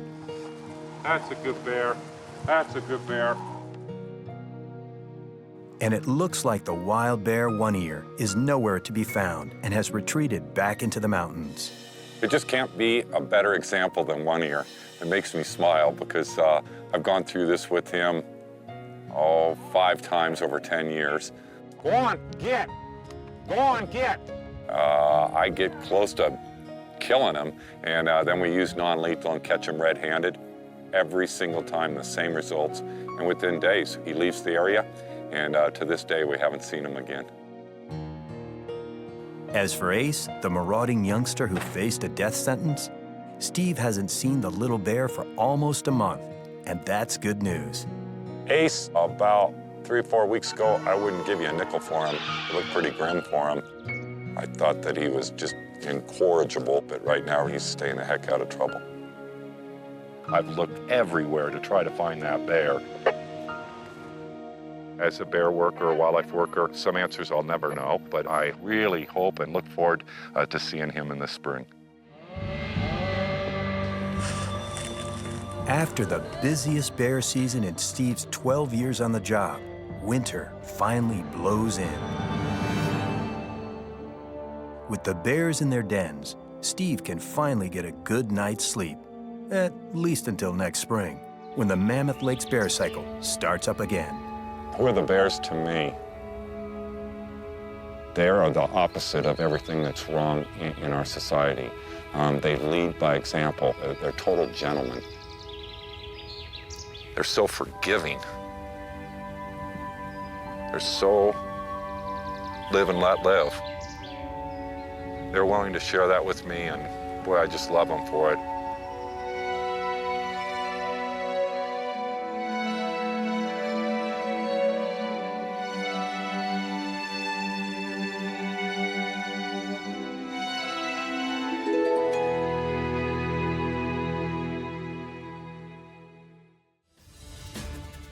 They're the juvenile delinquents of the bear world.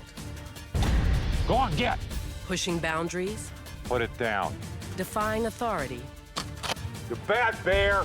and breaking all the rules. These guys are full-blown knuckleheads. I need everybody to move this area. It's critical to teach them right from wrong. Go on, get. Get. Bears that don't learn die. Do you understand what's going on? And it's one man's mission to keep them alive. It's all right. Come on down. Let's go. Steve Searles, the Bear Whisperer. Get out of there. You bad bear. You're gonna have to work this out. This season, one bear causes a public scene. It's kind of exciting. Get out of here. Go on. 3 bears face down Steve, No. while another shocks the entire community. If the bears aren't seen, it'll be shot on sight. Go now.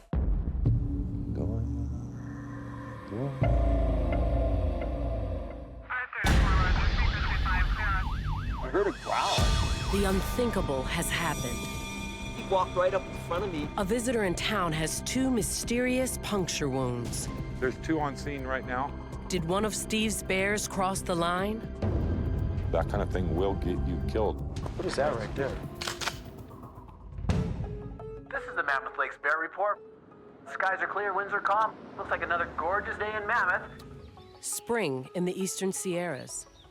The start of the 6-month feeding season when Mammoth Lake's most celebrated residents make their way back into town. We've got 2 young bears up in a tree. Not sure what they're gonna do next, but tune in later and we'll let you know. Oh, that's amazing. How cool. Look at him. Thousands and thousands of people have seen bears in my community, and I'm proud of it. I never got this close to a bear. If you catch a big fish here in Mammoth, you'll tell the story, 10 or 15 times. You see a bear in Mammoth, and you'll repeat that story for the rest of your life. And the chances of seeing a bear here are good from mid-April to late October, when they go back into hibernation.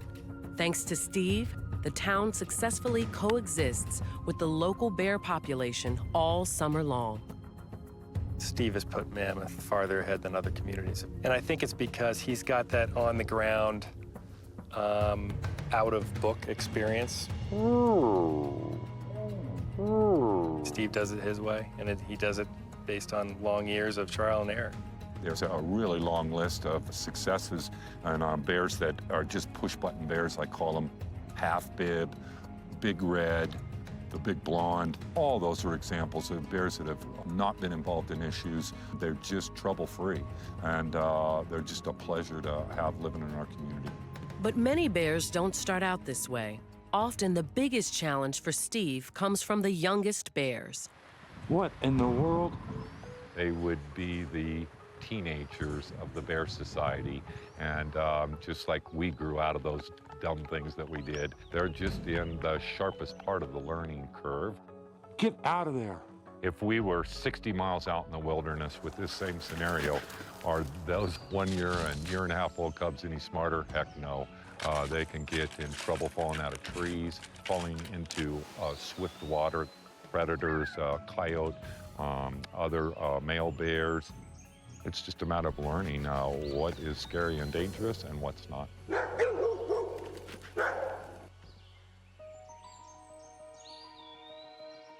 In the life cycle of a California black bear, cubs are taught by their mothers.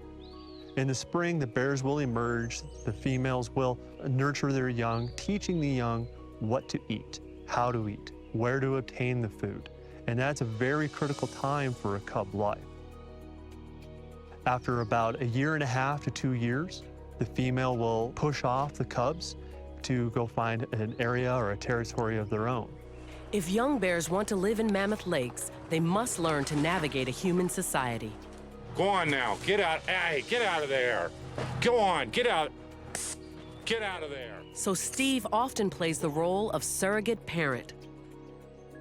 They don't have the benefit of their mother teaching them, so I'll try to step in and do what I can to help them learn the ways of man. There you go, let's go. To teach them, Steve uses a variety of non-lethal techniques. He can literally yell and scream and just use his voice if need be, bang a baseball bat and scare him in that manner.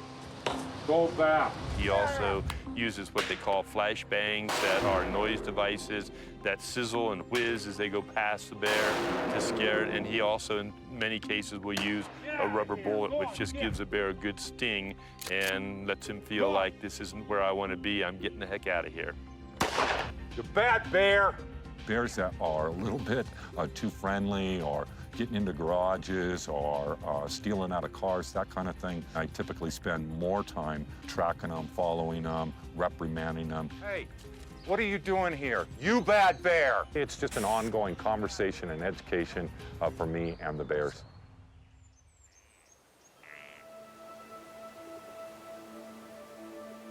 Is that you, Ace? Is that you?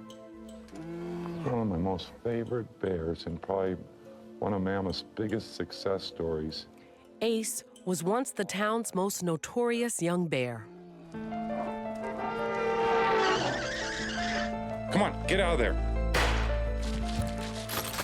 It has broken into as many as 8 or 9 homes.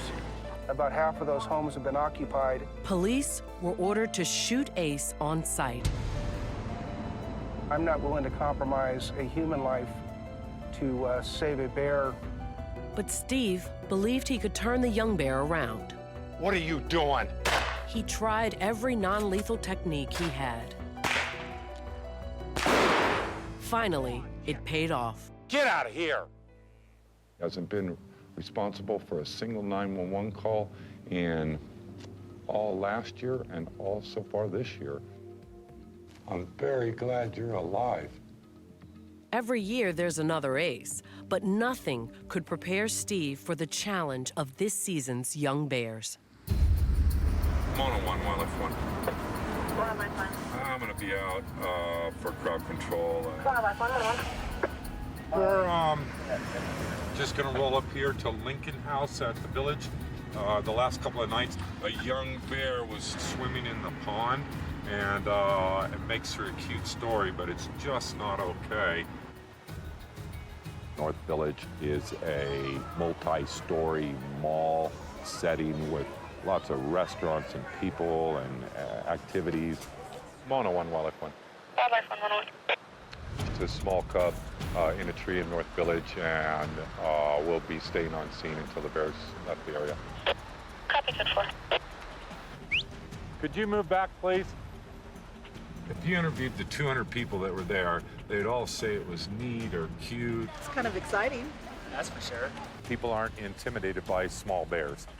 Typically, you know, you'll see people that'll put their kids right up next to the bears and want to take pictures with them. They have this idea that the bears are pets or they're friendly. That's not it. They're actually, you know, they're wild animal and they can be dangerous. I need everybody to move this area. When the bear comes down the tree, I'm likely going to shoot him on the ass with a rubber bullet and let him know it's not okay to be with the guests and everybody here having dinner. An hour later, night is fast approaching. The crowd is growing. Can you see his face? Yeah. And the young bear refuses to come down. As far as bear calls go, this is kind of my worst nightmare. Go now. He's going to be moving pretty quickly, so we want to make sure that there's a way for the bear to get out that, you know, we're not going to run him right into some people and get them scared or injured. He's trying to come down. There's too many people around. I'm going to stay right here on scene until he touches that grass, and when he does, I'm going to light him up with rubber cock. It's a 12-gauge rubber slug. Gets shot at him. Doesn't typically break the skin or cause any permanent damage to him. We are backed up on the police department. We have 12-gauge shotguns. If the bear turns and charges Steve or charges into the crowd or becomes a threat to the public, then we're there able to stop that and put the bear down immediately. He could stay up there for days if he wanted to. He can obviously outlast us. I predict that as the crowd winds down and people are quieter, he'll come down.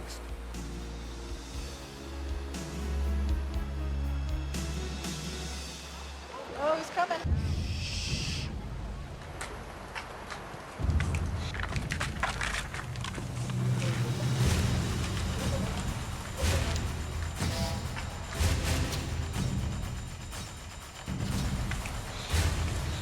Get out of here, go on! Get out of here! You bad bear! Wow. This bear's on good. Yes. Would have scared me bad.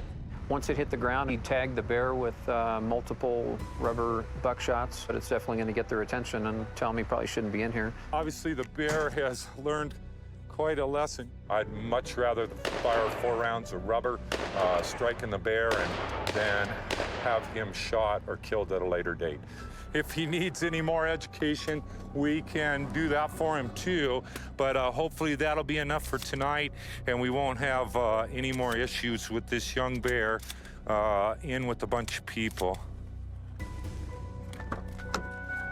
Mono 1, Wildlife 1. I'll be 98 from the call and patrolling the area.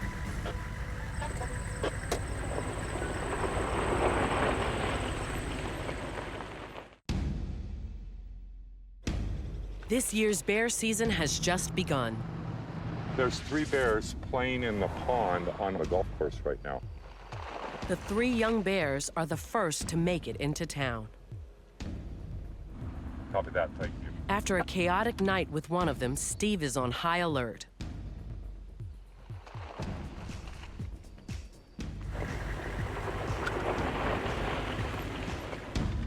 They won't be far.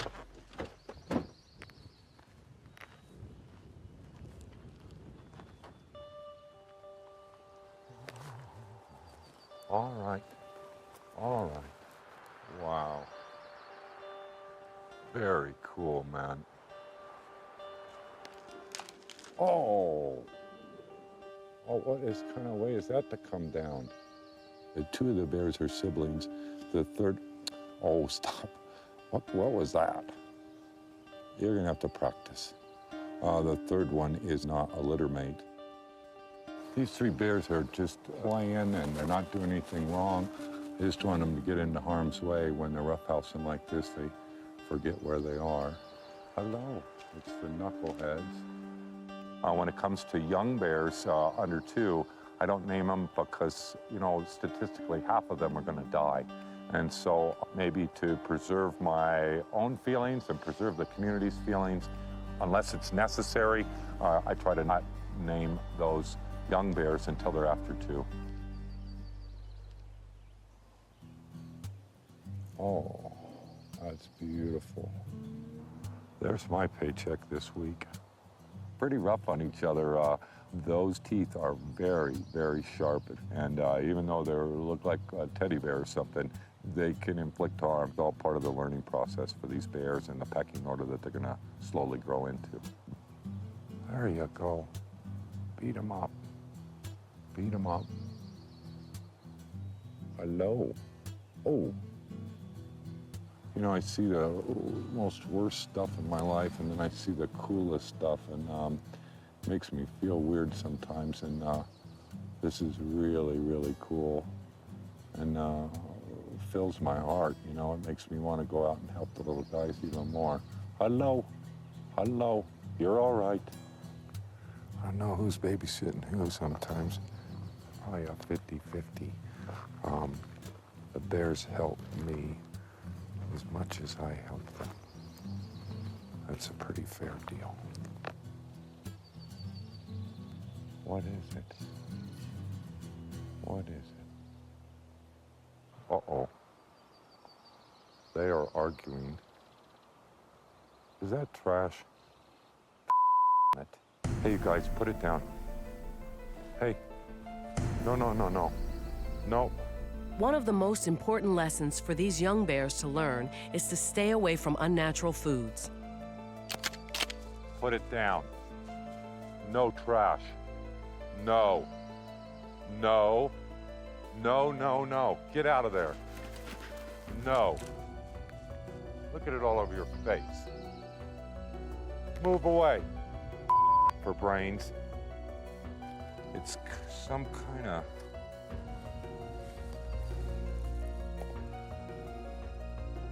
turkey breast skins. That's not what's in here. It smells like ranch dressing. That's what it is. We gotta keep human food out of bears because it draws a connection between the people and then the food source. And so the bear does become conditioned to come back for that same food source. But even after being chased off, the bears are back and willing to defy Steve to get what they want. No. Knock it off. Move away. Move away. How dare you? No. You guys need to learn. Go over there and get in the tree. Go on. Go on. You've worn out your welcome. No. Do not challenge people for food.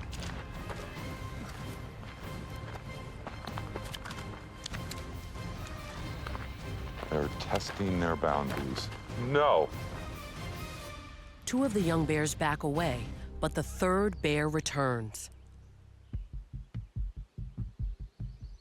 To send the message that this behavior will not be tolerated, Steve stands by with pepper spray.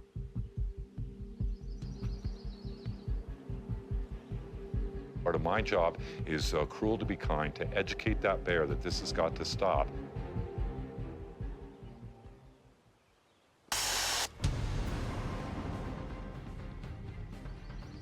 stuff works great. They don't like it one single bit, and hopefully that'll teach them a lesson for today. Don't be challenging me or anybody else over a food source at all. That is absolutely off limits. It's a lose-lose situation for the bear. When the bear has unnatural food sources that it relies on, it becomes more aggressive, it gets closer to humans more often, and unfortunately it may result in the loss of a bear life, which is one thing we're trying to avoid at all costs here in Mammoth.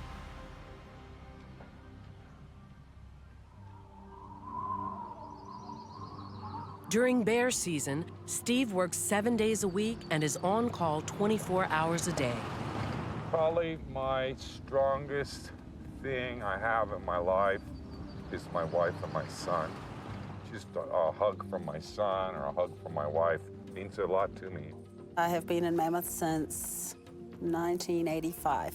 I met Steve through friends. I used to see him at parties and stuff. Behind every great man is a greater woman. I get the applause and all the thank yous, and my wife does everything that makes my lifestyle possible. On the agenda this morning, helping Steve maintain his distinctive mountain man look. Been trimming Steve's beard for maybe close to 20 years. The last time he shaved and had a haircut was on our wedding day 20 years ago. 20 or 16 days and 3 hours.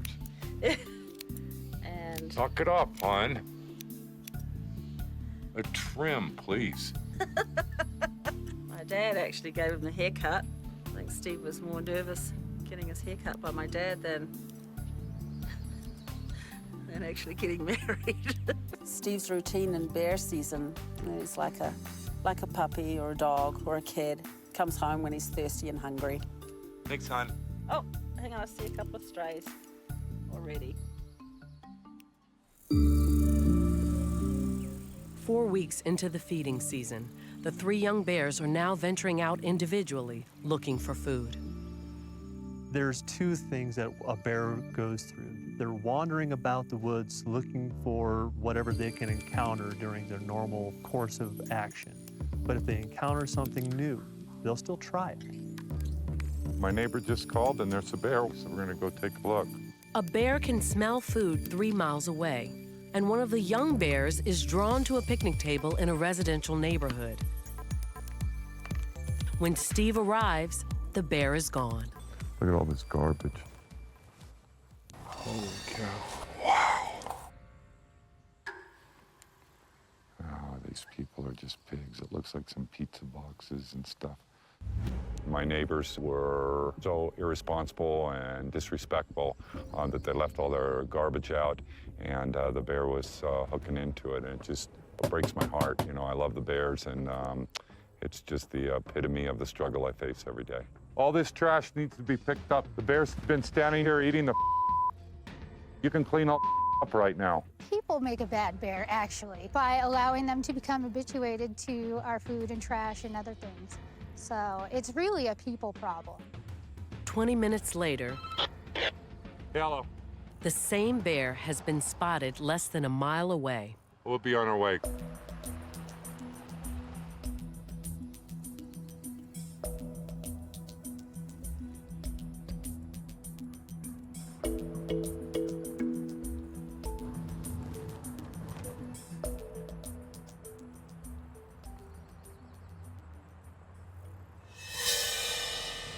No, get out of there.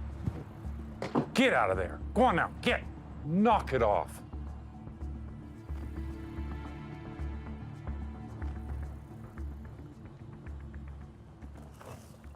Hi, we just followed him up here and seen him in your trash. Is there somewhere I can lock this up? It's full. The people that live in Mammoth will tolerate more from the bears than I will. I know the bears individually, and when they mess up or at the wrong place at the wrong time, I really take it personally. I don't want them to have that extra strike against them. The young bear has backed himself into a corner. A bear! A bear! He's now between apartment buildings and a busy highway. Rosa. He doesn't belong in this situation. He can see the traffic, the cars going by. We want him to be uncomfortable. We want him to have a bad time. He can't be hanging out in the middle of the day on the main street of Mammoth, or we'll end up picking him off the road, or he'll get himself into other trouble.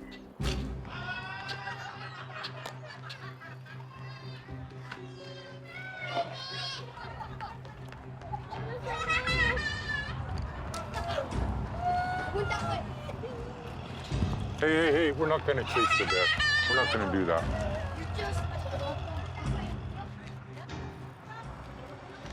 Let's break this right there. Hey. Leave this one alone.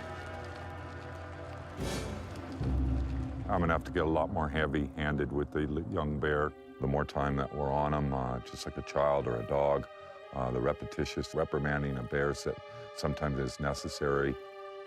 I'm 100% sure that I'll be working with the bear again, if not today, tomorrow. Bears remember locations where they've been successful finding food. So the next day, Steve returns to the same area the bear had gotten into trouble. Sure enough, the young bear is back. There he is. Damn it. No trash. Get out of there. Hey, get out of there. Hey, no trash. How dare you? No. Go on. Get out of there. You bad bear. I barely lit him up with a little bit of rubber buckshot and let him know, that you're welcome to be here, but only on our rules. And that's what I do. I spank. But there are 3 young bears this season, and Steve can't be everywhere at once. These small bears that we work with every year, they can be a handful. It takes a village to raise a child, and it takes our town to raise these silly little bears. As the feeding season heats up, Steve gets busier. That's single round deployed out on Sierra Star for just a bear grazing near the tourist. By midsummer, he patrols day and night, looking for things that might get his bears into trouble. Like open dumpsters. Well, I just pulled up, and this is the first one I found. When you hook this little guy, the bear, with all his might, can't break this chain. And so unhooked, it's easily opened and defeated. We'll just see, maybe the trash company just emptied it. Nope, it's got trash in it, and so there is the problem. Leaving the dumpster unlocked is just no good. And is there a connection between feeding bears in a town and getting them shot? There really is. Don't ever feed a bear where you don't want them to come back to. Feeding bears certainly does happen. It's important for people to understand that it's not something that's allowed under town law in the town of Mammoth Lakes, under state law, or under federal law. It puts them at risk. It's habituating them to an unnatural situation. It's making it comfortable for them to get close to people. It can lead to that bear's destruction. Steve is called out to the local town yard to help a man who's in a standoff with a bear. A guy's down at the town fuel pumps who's asking for me in particular to come down, that the bear is not moving away from him and the gas pumps so that he could refuel. The local town yard, where police cars and buses are serviced, is only blocks away from the industrial dumping yards. When Steve arrives, the bear is gone. What'd the bear look like? He wasn't that big. Uh-huh. But he just like right up between this rock and this small tree where that light's pointing out, where he just went. Yeah. But he sat right here for the longest time until as soon as you pull in is when he took off. Steve spots trash on the hillside. And more unlocked dumpsters. What the friggin' heck? You can't blame that on tourists.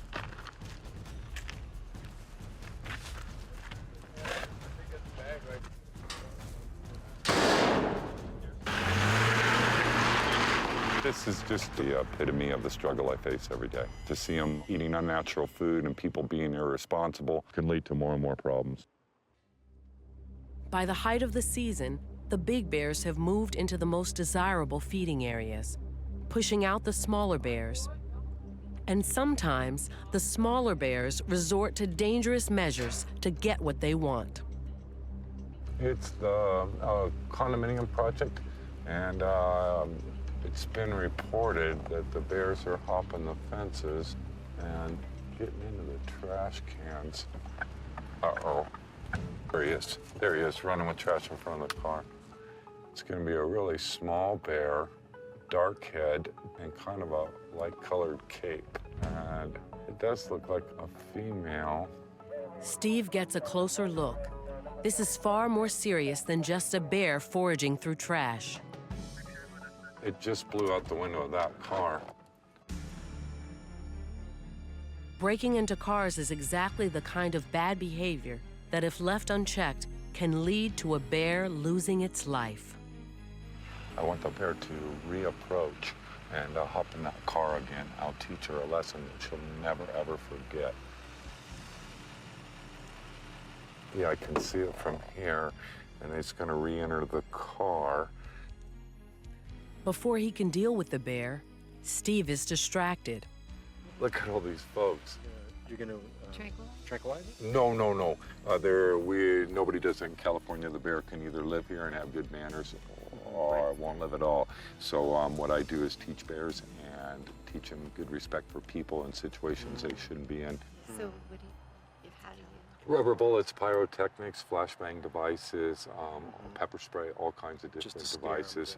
Not just to scare them, but to teach them what they're not allowed to do and what they're allowed to do. Yeah. Yeah. So where did it go? Did you see it? Or did I don't know, but I didn't realize you were standing here, and I'm glad I did.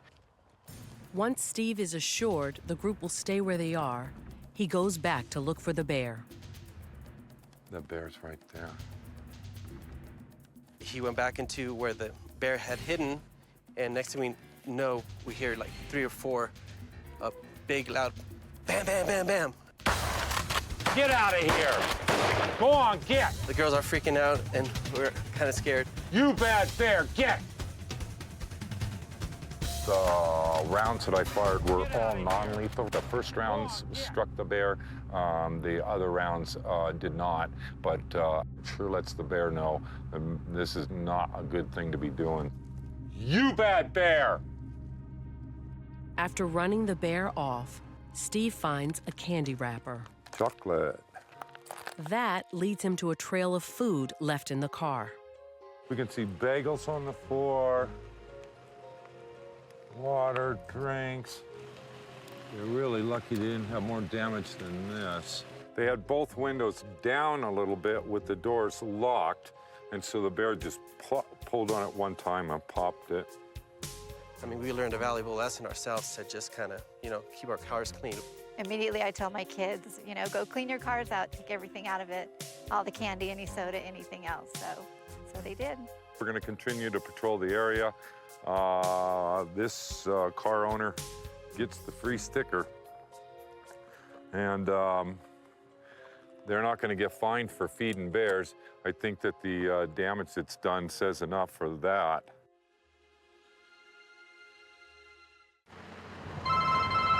Hello. Yes? We'll be on our way. Thank you. A friend of mine just called me, and a young cub is in his backyard.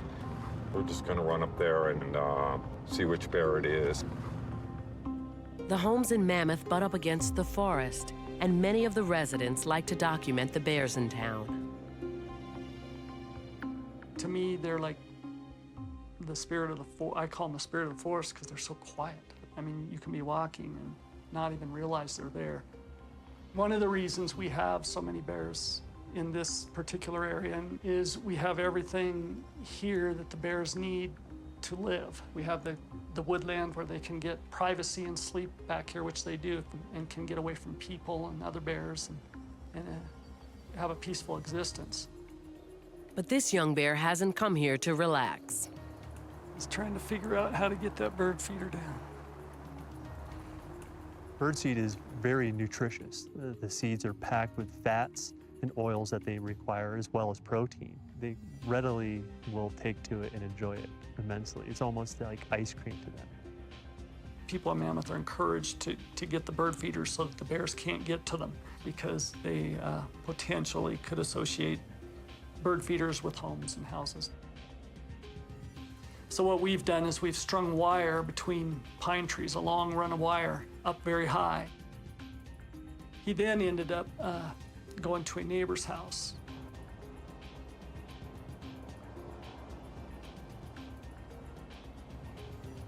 And she just happened to have set her bird feeders up out on branches, hoping that the bear couldn't reach out far enough to grab them.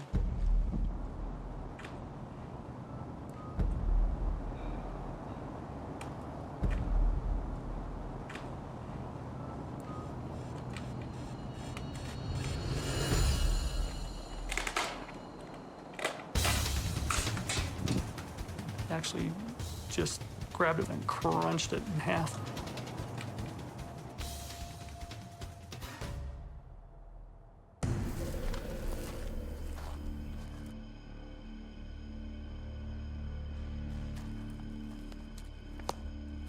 Go on, get up there. Go on. Go on, get. Go on, get. That's the crack cocaine of a bear's life, is this silly bird food. Ah, get. He moved out of the area respectfully. He's done what he was supposed to. He's back in the deep woods. Everything's good again. Steve takes the opportunity to reinforce the young bear's obedient behavior. Are you starting to learn? The monotone I use with the bears lets them know whether or not he's on my terms or we're on his terms. And I'm laying on the ground, I'm being submissive to him. He's out in the thick forest, he's under the canopy. He's in no trouble at all. I compare it to raising my son. Even when I have to reprimand my son, I'm loving on him the very next minute. These bears can understand that exact same principle. All right. All right. As long as the bear does the right thing, then we're back to the relationship that we were having before that incident. All right. Sleepy. This bear seems to finally be learning how to live in town, but there are still 2 other bears who have a long way to go. Thank you very much for calling. I'll be en route right now. One of the young bears has really crossed the line. This morning, I woke up to a bunch of racket and realized that the bear had actually squeezed itself through this little window. I didn't even know that this window was open, and as soon as the bear squeezed out, it actually turned around and tried to go back in. So bear strips are down. She had assembled nail boards to put outside of her windows and doors to keep the bear from standing up on its back legs and hopping in the window. And the unfortunate thing is that the bear has been rewarded by coming in my house, so essentially my house is kind of like a calling card at this point. I think also the fact that my house is in proximity to this campground doesn't really help too much either. If that bear comes today, call me immediately. Yeah, I will. All right. Breaking into homes is a serious offense. Steve needs to find the bear and teach him a lesson, fast. He heads to the nearby campground. The bear has taken refuge in a tree. The dogs put him up there. Anytime a bear is afraid or concerned or hears a loud noise, he's going to tree every time. And being at this age, they spend half of their day up in the tree. Oh, look at him. How cool. Look at him put his chin up on his head. As long as I keep him up there, part of the punishment, all these people that have been gathered around, the dogs that were here on scene, makes him very uncomfortable. And keeping the bear uncomfortable is the plan. It's the only way to teach the bear that being around people is dangerous. I feel sorry. I do. Yeah. That's amazing. All right, you guys, everybody get a photo? Yep. All right, thank you. Have a good night. Make sure your camp is clean, okay? Check your cars, make sure there's no food. All right, thank you very much. Thank you. Once the crowd is cleared, Steve focuses all his energy on the bear and getting him out of the tree. It's all right, come on down, let's go. To move the bear, Steve mimics the sound a sow would make to her cub. It's a very guttural tone that comes down below her throat.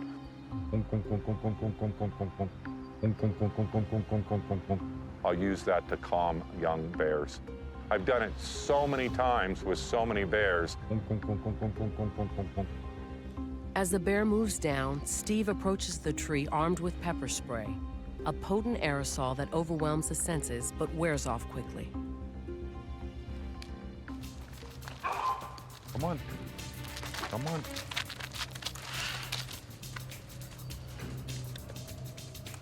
Poor little guy, I don't want to hurt him, but this has got to end. The bear bites into a tree branch, signaling his level of anxiety. So we're just playing cat and mouse. He's going to try to come down again right now.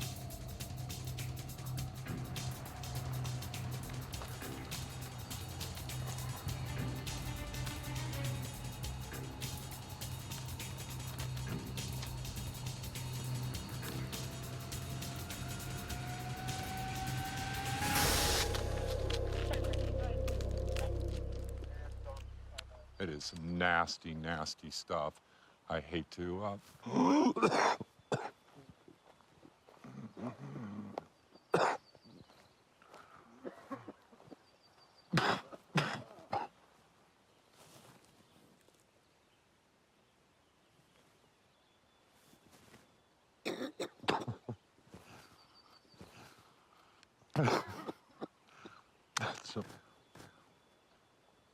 That's some nasty stuff.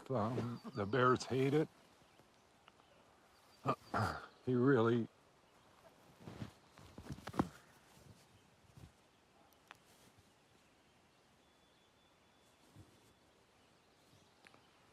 There was a little puff of wind right then, and so we got a little back spray. But yeah, the bears have to learn that people are mean. They'll spray them, they'll run them over with their cars, they'll kill them, they'll shoot them, they'll entrap them. And he doesn't get it, but he just has to learn, or he'll die. Since the pepper spray missed the bear, Steve must try again. I'll stand here for as long as it takes. I'll do it for days or weeks. This time, he stands by with a shotgun loaded with rubber buckshot. Come on.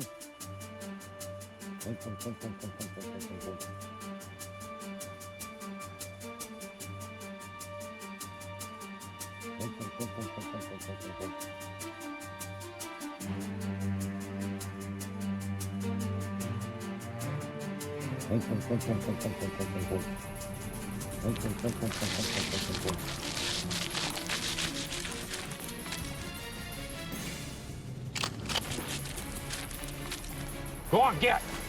You bad bear! Go on, get!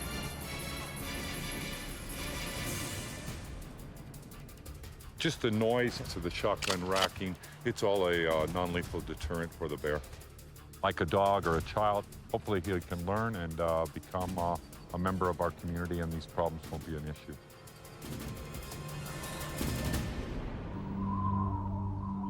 Ten weeks into the season, the big bears have moved in and the younger bears are pushed out of the prime feeding areas.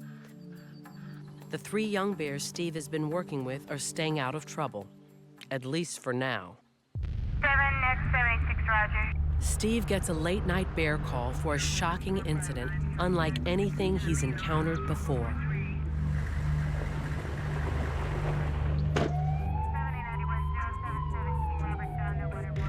What happened right here? One injured victim with 2 puncture wounds to the right arm. A wounded man claims he was knocked over by a small bear.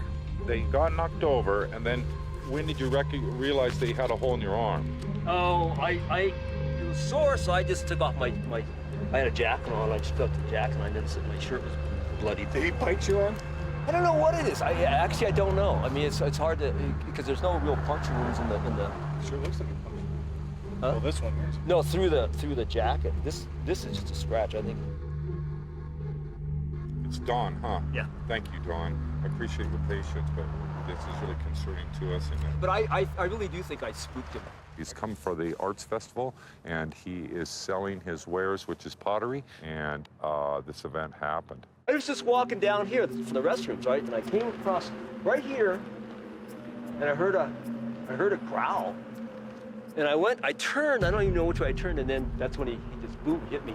Could be that he startled the bear or frightened the bear. The bear was just bowling him over to get out of harm's way. And then after he hit you, I hit the table. I slammed into the table and fell down. That's where do you think you hit the table?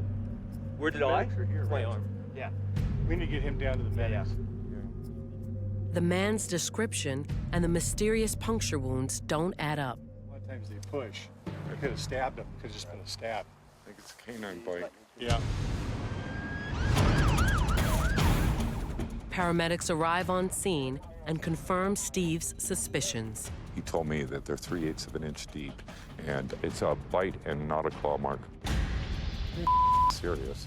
I haven't seen a bear bite up here. It's the first one. Usually they run away. They seem to get a little more aggressive. And that behavior is not tolerated by anyone in the town of Mammoth Lakes. If the bear's on scene in just the next 30 minutes, he'll be shot on sight. The one that attacked the guy. But identifying the bear responsible isn't easy. We don't use collars or ear tags or telemetry on our bears, and so I'd hate to see the wrong bear shot right now. The RP is describing a small, dark, 150-pound bear. That would be one of the knuckleheads. These bears are very, very powerful, and what they would do just to nip you would cause an injury like that. Police are on the lookout for any bear that matches the description of the young bears. We had already made that decision that if we could locate that bear in a timely manner, that bear was going to be taken out. And we would be justified in doing so. People versus animals, you know, I go on the side of people every time. The bear returns to where the event happened, we'll hear the shot. He'll shoot the bear immediately. This thing charges me. I'm going to open it up with beanbags. And Jesse, I expect you'll be right behind me. We have a local officer with probably 5 or 6 rounds on non-lethal beanbags. The other officer is a marksman training officer that is on scene with a high-powered rifle. And if the bear returns to where the event happened, he'll shoot the bear immediately. While police officers patrol the area, Steve investigates what might have provoked the bear. That's the attraction right there. A snack bar vendor from the arts festival left out food. This is just these people come from out of town, and this is just prime food for the bears here. And so they bait them in, and somebody got hurt tonight. This is flour, sugar, granulated garlic, coconut milk. This is what started the whole thing. The bear was taking advantage of that food source, and as the gentleman was walking through the venue in the middle of the night, he scared the bear. The bear only had one way out. That guy, unfortunately, was in his way and was knocked over and ended up with 2 holes in his arm. Steve and the police comb the area, but the bear is nowhere to be found. The mess still hasn't been cleaned up. The food's still on site, but the bear wasn't seen directly after the event. As every hour ticks by, he will buy himself time on this earth. We waited for the bear to return and kind of cruised the area, and it was gone.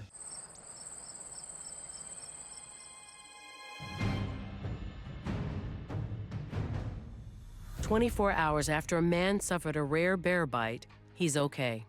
Steve returns to the site, determined to not have a repeat incident. This is ground zero. This is where it all occurred last night.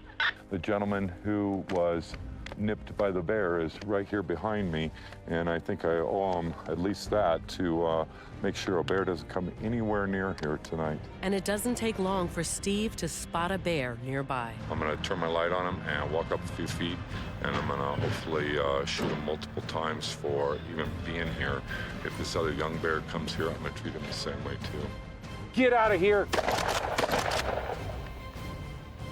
We fired off some rubber rounds to let the bear know to run away from people. Mono 1, Wildlife 1. I fired 3 more non-lethal rounds at the same location. in case you get a call. Copy 3 non-lethal. And I dare say the bear, won't be back very soon. It is my belief to this day that as that bear was ricocheting off the guy, that he did nip him in the arm. The bear didn't return. It was just a freak collision in the middle of the night. The bear bite remains an isolated incident. In the weeks following that night, Steve continued to carefully monitor the 3 young bears. Today, all are alive and well, thanks to Steve and his dedication. I see things that are magical. They are the most positive images that anybody could witness, and maybe an hour later, I have to go to calls that, gosh, are not good at all. We okay? We gonna work together tomorrow? All right, go back to sleep if you agree.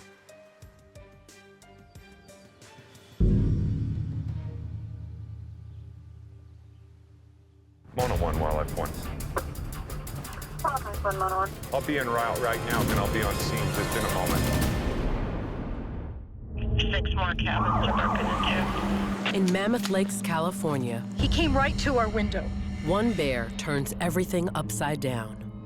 The bear comes up, breaks in windows, breaks in doors. Only the man they call the Bear Whisperer knows just how far this bear will go. That just gave me shivers up my spine, that she could be alive and wreak havoc like she did a year ago. Are you all right, ma'am? It's like a crazed animal at this point.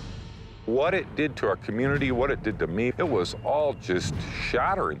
And in the town that loves its bears, It's all right, good girl. no one thought it would come to this. There she is. Got a good shot at it, right?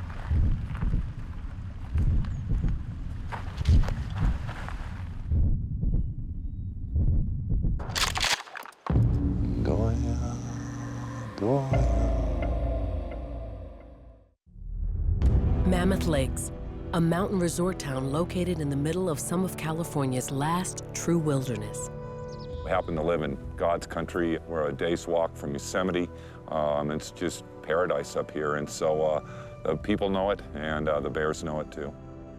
The Mammoth Lakes area is very popular with black bears, and the residents down there have really taken to these bears. They feel that those are their bears, and rightfully so. I mean, they learn to live with these bears, and they become residents of the community just as, the humans that live in the area are. As the town's wildlife patrol officer, it's Steve Searles' job to teach bears to be respectful of people and their houses. A bear that encroaches on either can end up being killed by authorities. No. Move away. He relates to bears and is able to convince them not to get into people's territory in a dangerous way. He teaches them how to live with people, and he's been teaching people how to live with bears. From the minute the bears emerge from winter hibernation, Steve is on patrol. They've lost approximately 50 to 60% of their body weight surviving through the winter. So when they wake up in the spring, they're motivated entirely by food. They will wake up in the morning and they spend their entire day searching out food sources. The cycle of life that we see in Mammoth, the sows and cubs, the lessers, come in the very first in the spring for the food sources that are available in town. They're welcome in Mammoth, as long as they don't forget their bears. We're about 200 yards from my house. It's one of my favorite places in town. And the bears come here and hang out. They have everything they need: safety, food, water, and habitat. Natural food is good. Human food is bad. It's especially important to keep mothers, called sows, away from people food. Get out of there. Hey, get out of there. You naughty bear. None of that. Sows teach their cubs how to eat and how to forage in a very peculiar way. The sow will eat an item And then at the same time, the cub is watching what the sow is eating. The cub will come over to the sow and will sniff her breath. And since they have such an immense sense of smell, that registers in their brain in the memory banks that whatever mom just ate must be good food. And they'll recall on that memory at a later date and time to identify whether something's food or not. If a cub's memory banks register people food as good, it won't know how to find natural food and won't know how to teach its own cubs down the line. The longer we work with them and keep them alive, the smarter they get and the more learned they are about the ways of man. Stay out of traffic, stay out of cabins, stay out of garages, stay out of cars. But each year, there are some bears who just don't get it. Every morning, Steve checks on the bears in town to make sure they're okay. Today, he is one step behind a young sow and her cub. Hello. Hi, good girl. Knowing the topography and geography of the area and where the roads lie, I could see that the bears were going to cross Lake Mary Road, and so I went up there and waited for them so that they could maybe cross a little bit safer. Cars do get going pretty fast right there.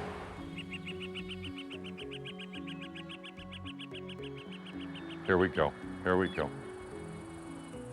As far as doing traffic control for my bears, it happens, you know, on a regular basis. I wish I could be there every time a bear crosses the road. She's right here, right on top. 99% of the time they cross safely. It's all right, the other times, it's most of the often fatal. It's all right. It's all right. There you go. Go get your baby.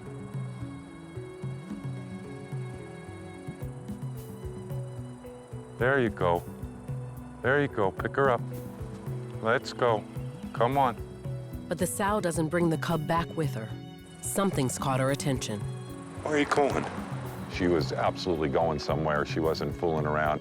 You could really see she had her nose up in the air and was, you know, on a mission. 20 minutes later. All right, so you're in 9, the bears are at 5. I'll be en route right now. Thank you very much for calling. Steve finds out exactly where the two were headed. Mono 1, Wildlife 1. Wildlife 1, Mono 1. Can you show me code 4, 10-6, Lower Falls Tract? Code 4, 10-6, Lower Falls Tract.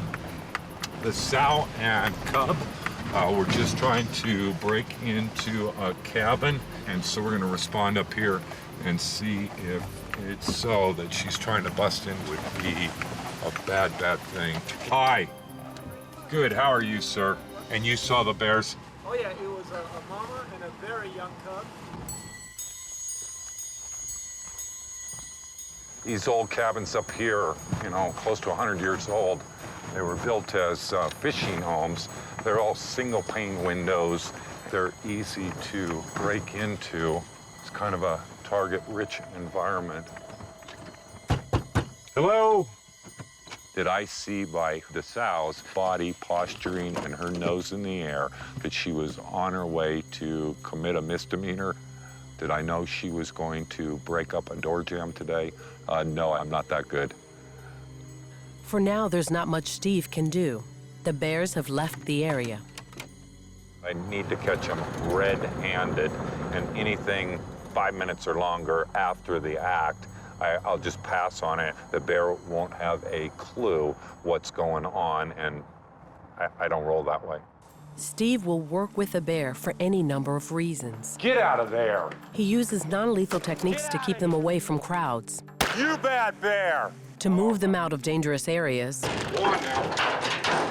And to let them know where they can and cannot search for food. Get out of there! You bad bear! I have dozens of tools at my disposal, everything from doing nothing and observing through pepper spray, pyrotechnics, flashbang devices, audio devices, things that smell, things that whistle, impact devices, rubber bullets. Every situation's different, and my job is to do the very best thing I can for the people and the bears. Wildlife 1, 4425. Copy that, thank you. Less than 24 hours after the sow and cub's attempted break-in, there's another bear report. This time, the bear got in. I have no tolerance for busting up homes. It really pisses me off when bears do this. Did you folks just get here? We just got here. I saw glass. I looked at the window, it was broken. I'm like, that's odd. I thought we were robbed. The kitchen is completely trashed. Food everywhere. The refrigerator open, banged up. Soda cans, things I didn't even know what they were, ripped open. Tons of bite marks. I can see the slobber from the bear, and so you can pretty much estimate, just from my height, the height of the bear on this single pane window. It's a front paw print and a rear paw print. It's going to be an adult bear with this set right here. And if you look, the bear came in and out more than once. And unfortunately, I'm guessing that's a cub print right there. 97, A-frame like. A bear bringing her cub into this house. It's just terrible. The bear was in here more than once. Stealing is a bad thing. Mothers teach their bears, and teaching them how to break into homes will just lead to them getting killed. So you think they smelled and not saw, they smelled something? Their sense of smell is miles and miles, not just hundreds of yards. And they know whether there's pizza in the fridge or whatever. They're very, very strong power smell. Your nose is just to hold your glasses on. It doesn't even work in comparison to a bear. Wow. So should I be worried about the bacon in my car right now? The bacon's got to come out of the car right now. Yeah, Bear break-ins in Mammoth are rare. But last year, a bear named Blondie changed everything. Blondie was responsible for 51 different entries of homes in about a half a square mile. It was expensive homes, lower-end homes, cabins, never a tent, never a trash can. She knew to walk right to the refrigerator, open the refrigerator and the freezer, and help herself. Blondie caused so much property damage, she became headline news. Authorities had no choice. They issued a shoot-to-kill permit. I never, ever saw that bear for the entire rest of the year, and it was just an incredible thing that the bear just disappeared off the map, never seen again. Mono 1, Wallace 197. Now it looks like another bear with a cub is picking up where Blondie left off. Same patterns, same locations. Woman's home alone. 10-4, a copy. A half mile from the last break-in, the sow and cub are trying to get into another home. This time, the house is occupied.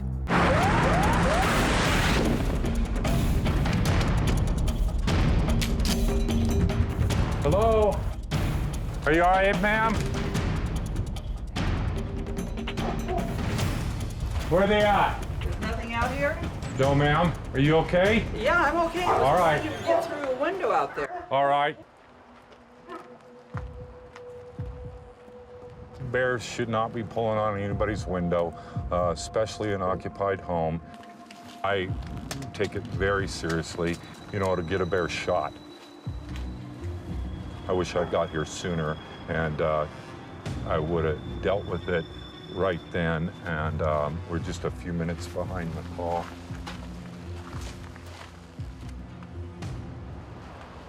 It was on the ground, and it was facing you, and it was biting on your window.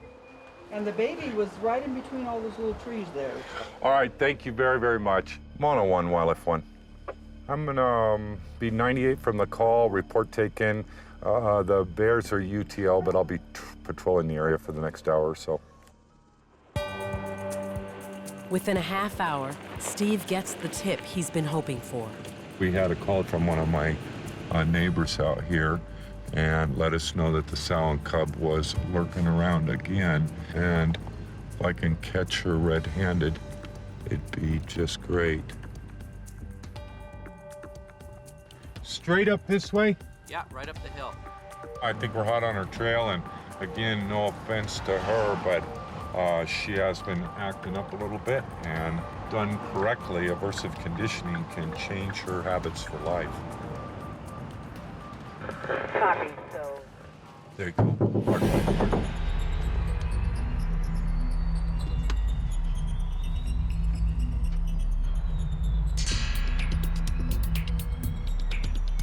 Steve stays a short distance away from the bears, hoping to catch them attempting another break-in.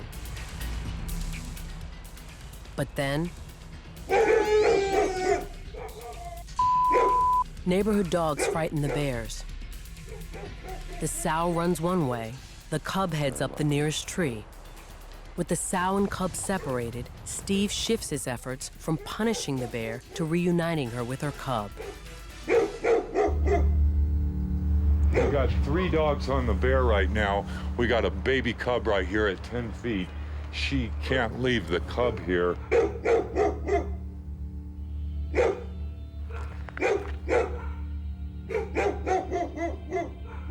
You guys could keep your dogs with you? Yes. Yeah, they're being It's just good. right behind us, a little Okay. 8-pounder. Yeah. We have to hook them back up. She can hear you. She's on her way.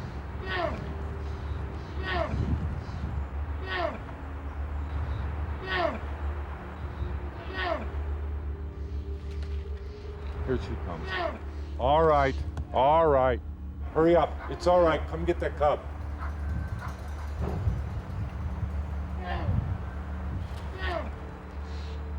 Go ahead. Calm her down.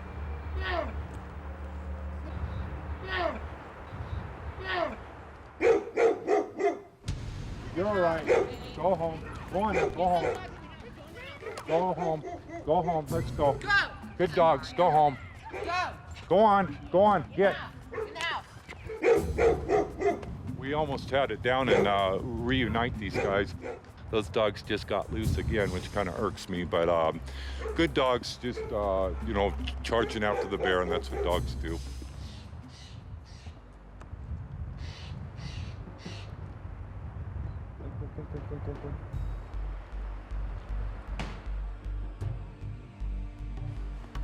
Finally, after 40 minutes,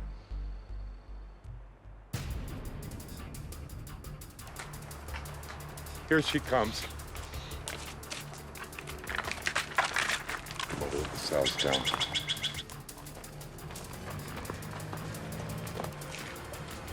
Here's the baby coming down. There you go. Come on.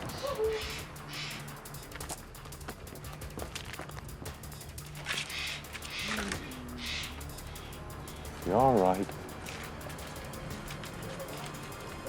You're okay. You're all right.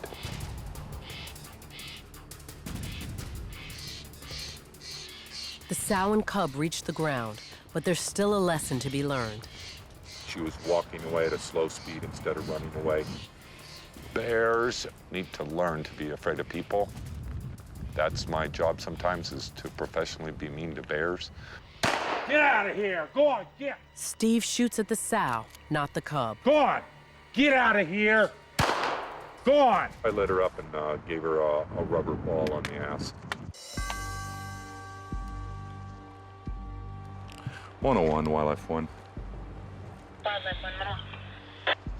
I just fired 2 deterrent rounds on this sow out on Woodman Street. We're code 4. Just FYI, if you get somebody calling in.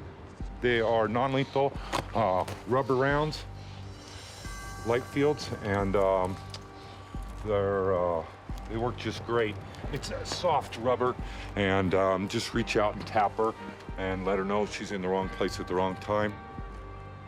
Don't be walking around midday checking windows. We'll treat you like any other perpetrator in our town.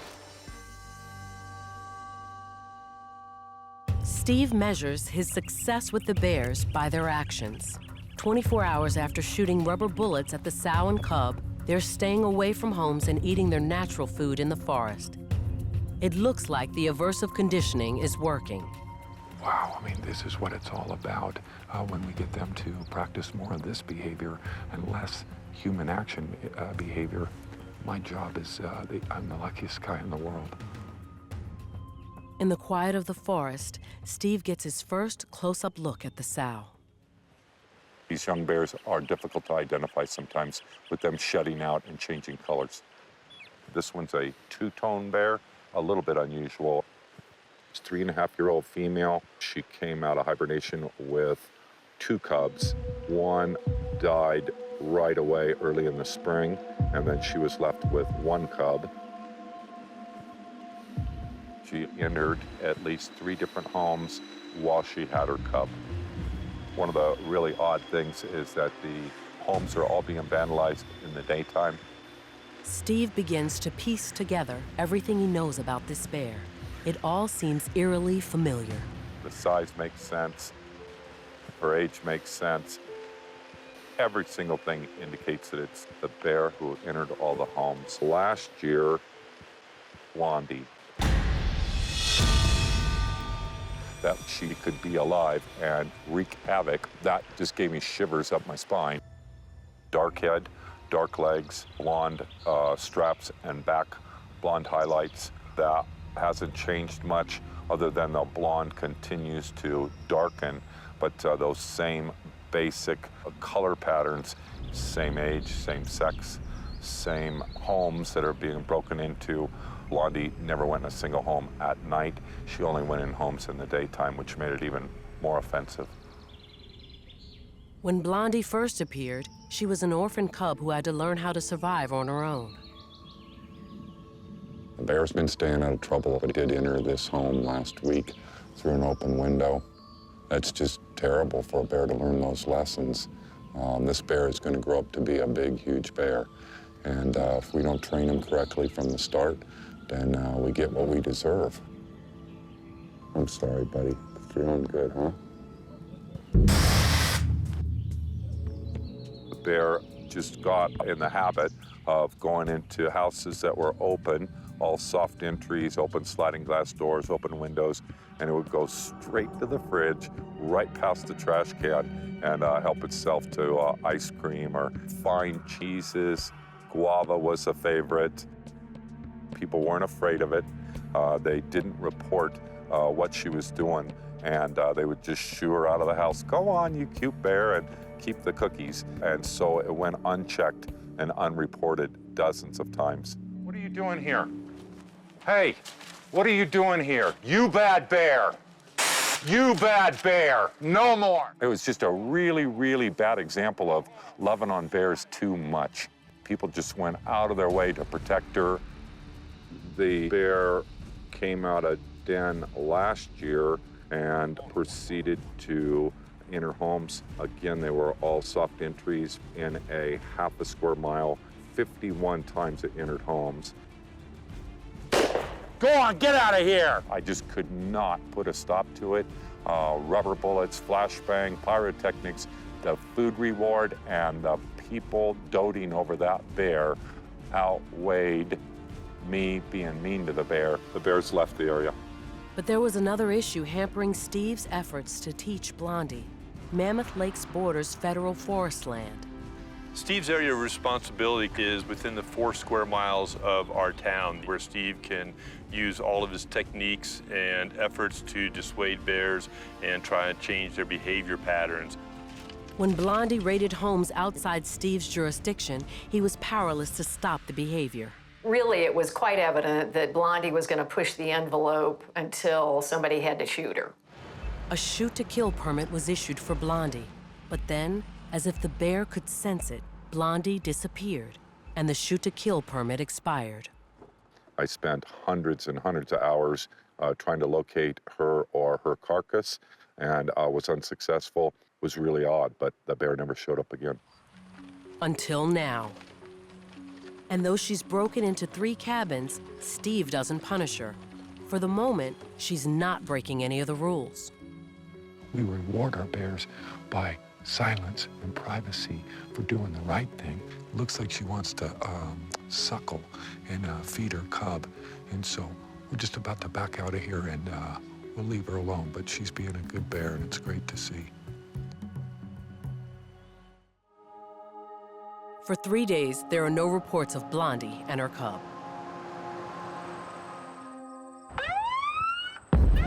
Marty, copy Wildlife 1.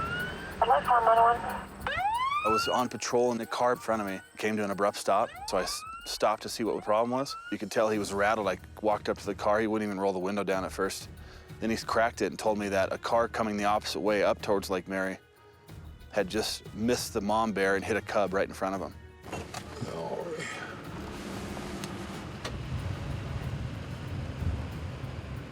Marty, how long you been here?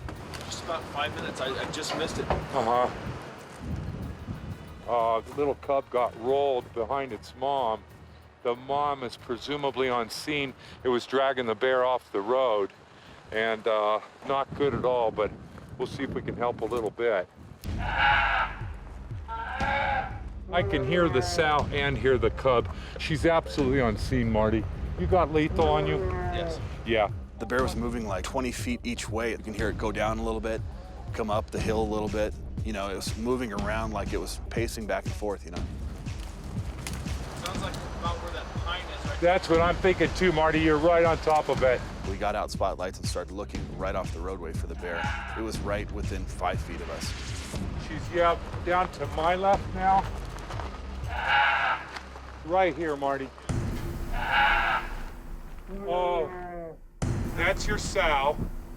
All right, good girl. All right, she's got it. Hello, good bear. The cub, she's looking to her right. The cub's to her right. Hello, good girl. Oh.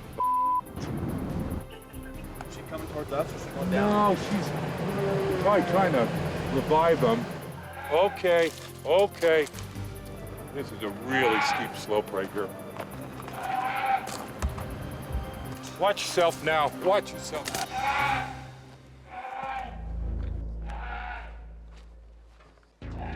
Okay. Me.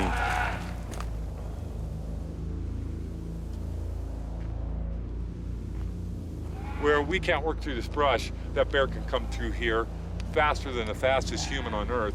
You need to be careful when you're dealing with an injured bear. The cub is, you know, is all right.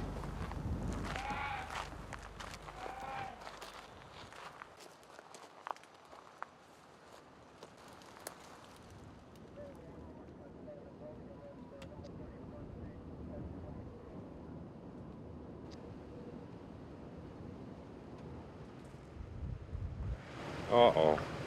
Oh, oh. I don't hear the cub. I'm guessing it's 11:44. Oh. Oh boy. Son of a bitch. The cub died while we were there, and we could hear its vocalization stop.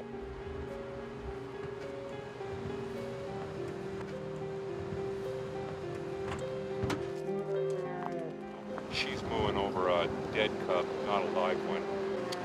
Shoot. I hear ya. I hear ya. The mom was just mourning, and haven't heard her sound like that before. I can't say what she's thinking. I could only hear her wailing in grief. Oh, girl. Oh, man. I wish I could help that thing more. You have a really, really anxious sow that's just lost her young, and for the safety of everyone involved, we're going to lay back off this scene. How friggin' sad. Thanks, Steve.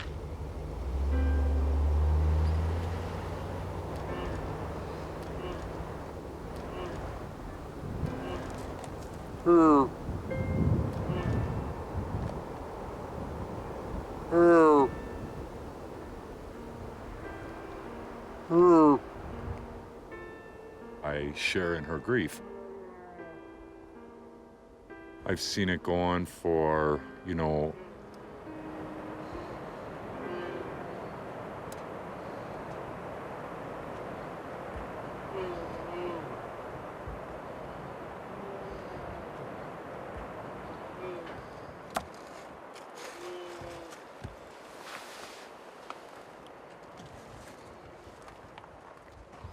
we're done filming, guys.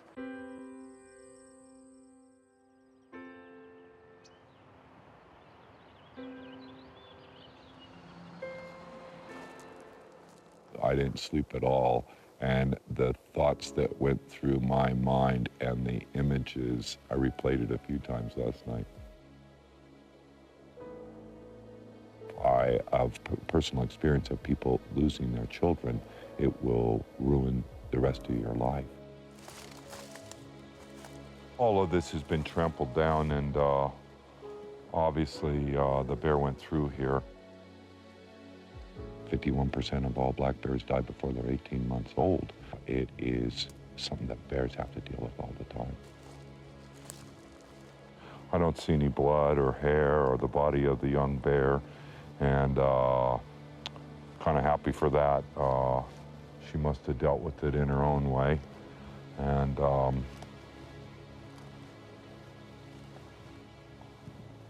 we won't have to do any body recovery today.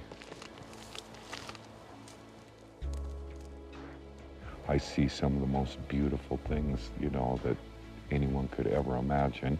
And I also see some of the most horrendous, and it can happen an hour apart. You know, I'm the luckiest guy in the world, and some days suck. Blondie disappears. Steve is now monitoring the big bears who have come into town and taken over the prime feeding areas. Like the bear who's made a local golf course his home. Steve calls him Half Bib. We call him that because of the big blaze on his chest. It looks like a bib. He comes out about this time every evening and enjoys the cool grass. Have a poop and a pee and a little bit of food and water. He's a no harm, no foul bear. He's never caused any problems in Mammoth. I can't document a single 911 call that we were on with that bear. You can set your clock by his habits, and his habits are all good habits. And we'll give him all the room he needs. In the summer, he does try to hold space in some of the most prime habitat, and in this case, he can hold his own in the golf course and makes a good living there on the grass, the flowers, the wasps, the insects, the larvae. It's just a really rich place for food.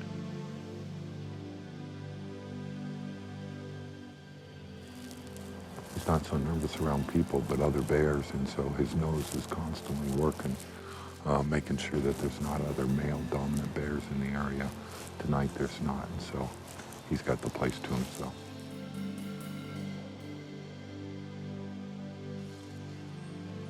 Big guy. Big guy. He isn't habituated, but does he know the ways of man, the traffic patterns, what time the bars close? He sure does. And he's a great example of the bears that we want to keep alive in Mammoth. But not all bears play by the rules of Mammoth Lakes. There's a bear in a cabin up at Twin Lakes, cabin number 4. Here's the entry spot, and the bear went in and out a couple of times, and then just before you got here, headed up the back trail. Just kind of ripped the side off, and looks like it hopped on the bed and went in. Bear was in here for a while. Can you see the blonde-colored hair?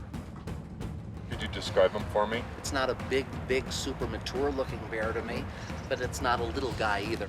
She has some pictures here, Steve. You could scroll through. Oh, no.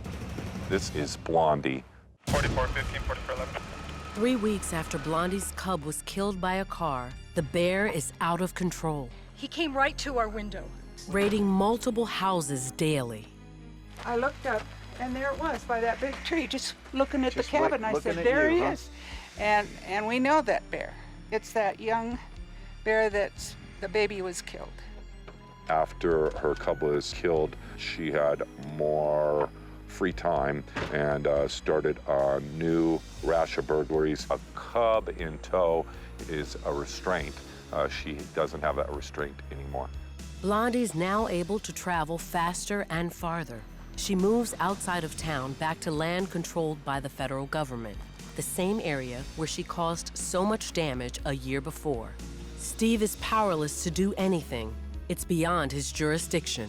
I was ordered to stand down in those areas with any type of tool that I might use on a bear. Copy that. We'll be documenting. I guess.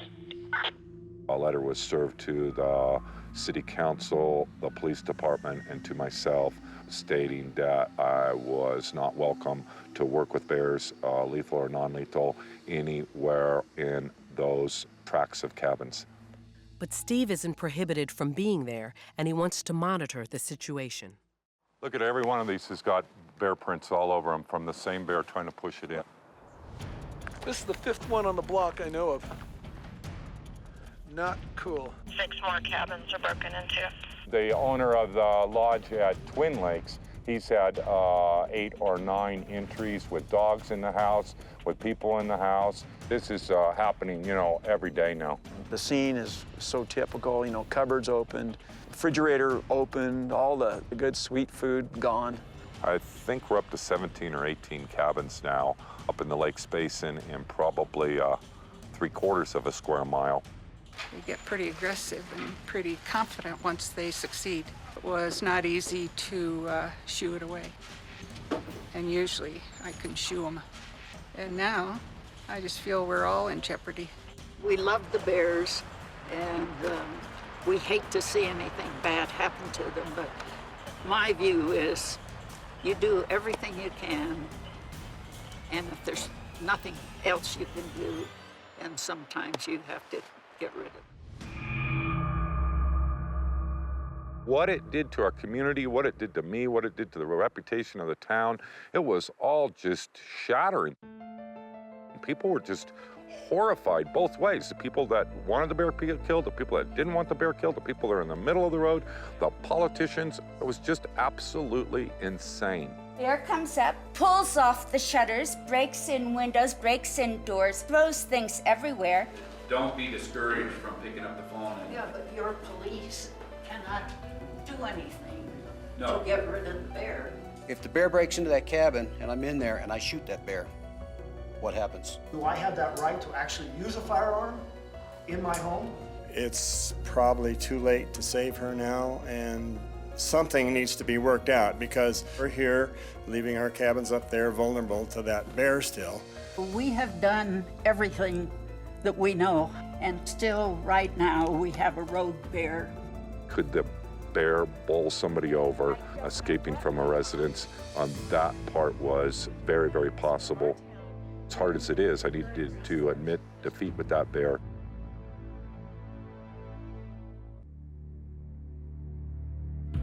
To destroy a bear, law enforcement needs what's called a depredation permit.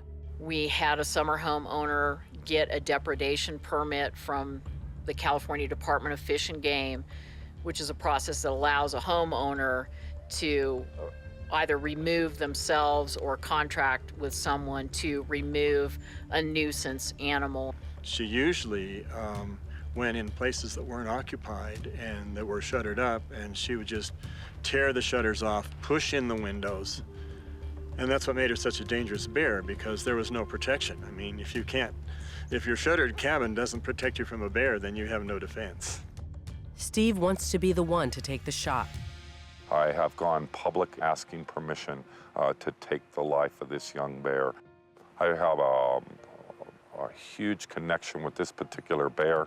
I've spent countless hours dealing with this. If you're not prepared to remove a certain bear out of the population, then you shouldn't be in this line of work.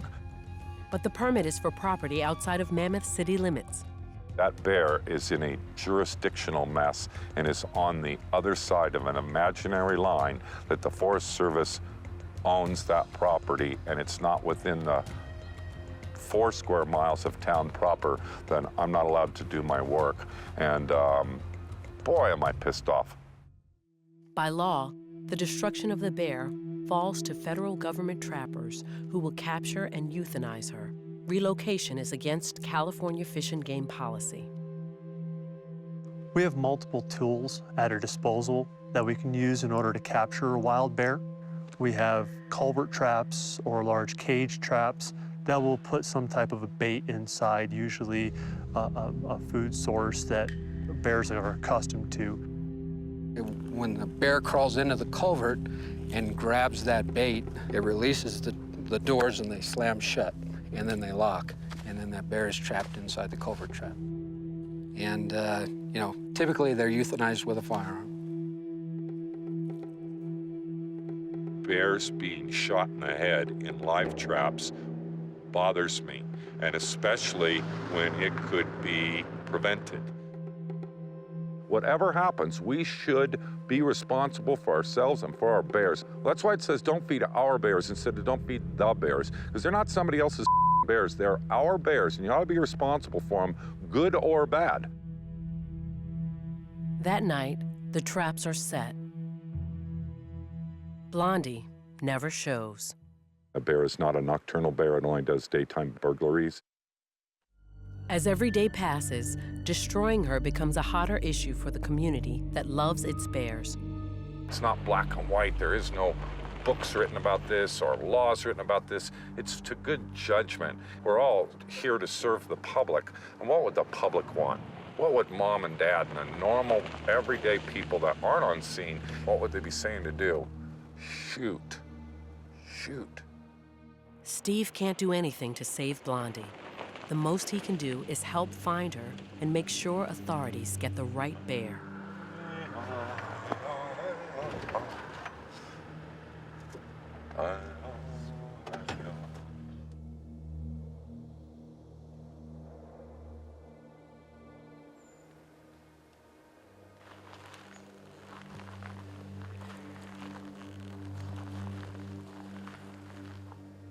When I pulled in there, I could see that one of the cabins that was broken into last week, that the windows had been repaired. All the shutters had been torn off, the screens had torn off, the window was covered with her prints. David 1, Wildlife 1. Wildlife 1, 4410. Yeah, it's breaking into another cabin now.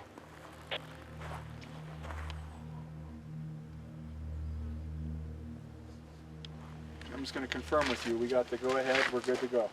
Yes. Okay. We have the piece of paper. The folks who own the summer homes up here, their personal safety is my responsibility. I have to do the right thing by them. And that meant that this bear needed to be killed. Blondie has become a public safety hazard. The bear continues her rampage, but it's daytime and the feds aren't present. Now it falls to the Mammoth Lakes Police Department to destroy her. I just need to know where he is. Steve. Behind the Olson cabin, we're probably 300 yards up from where my truck is.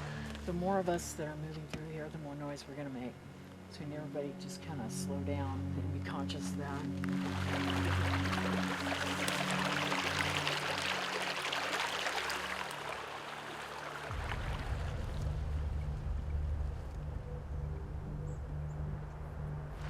There she is. There she is.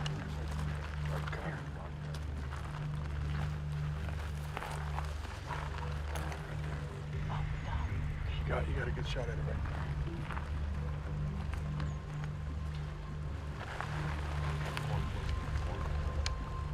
My thoughts were to make it clean, to make it safe, and to just get the problem solved.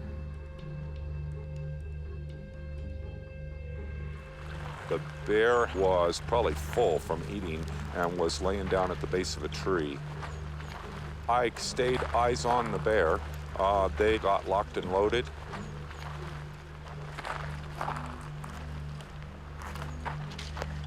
We're okay. Take your time. Take your time, Karen. Yeah, I'm sorry.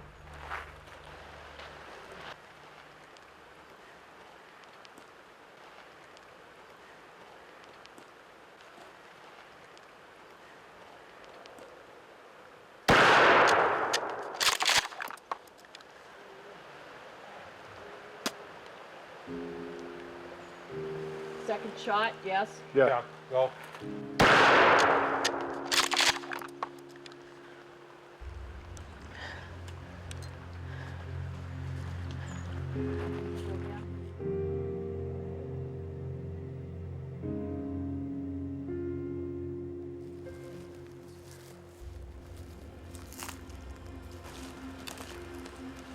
Yeah, everybody stand down.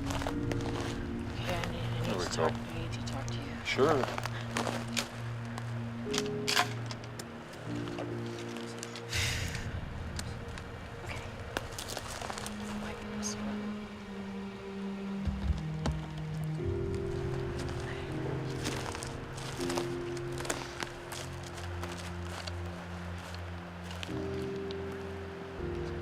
I was sorry that we'd gotten to the point with this animal.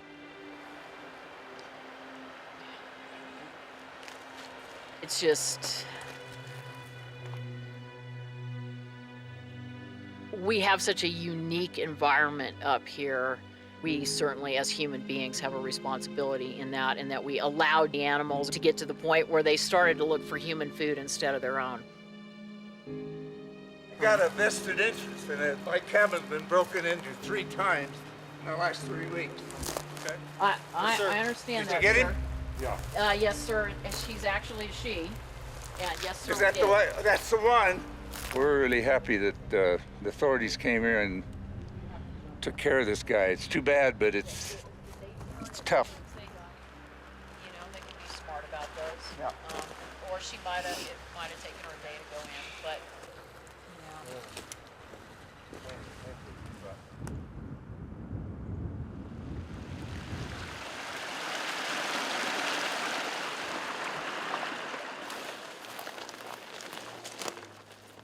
California Department of Fish and Game wildlife biologists will take the carcass. They're responsible for disposing of the body. For the time being, I've taken possession of the bear. Maybe collect our thoughts before we turn the bear over to be put in the landfill.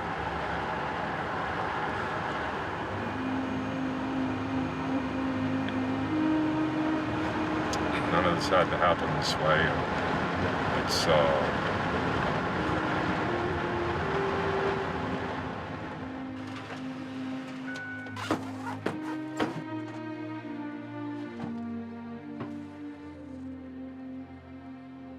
I'm not a religious man, but I think I'm a spiritual man, and the Native Americans taught me to follow their lead and make an offering to this guy, help this guy along a little bit best we can.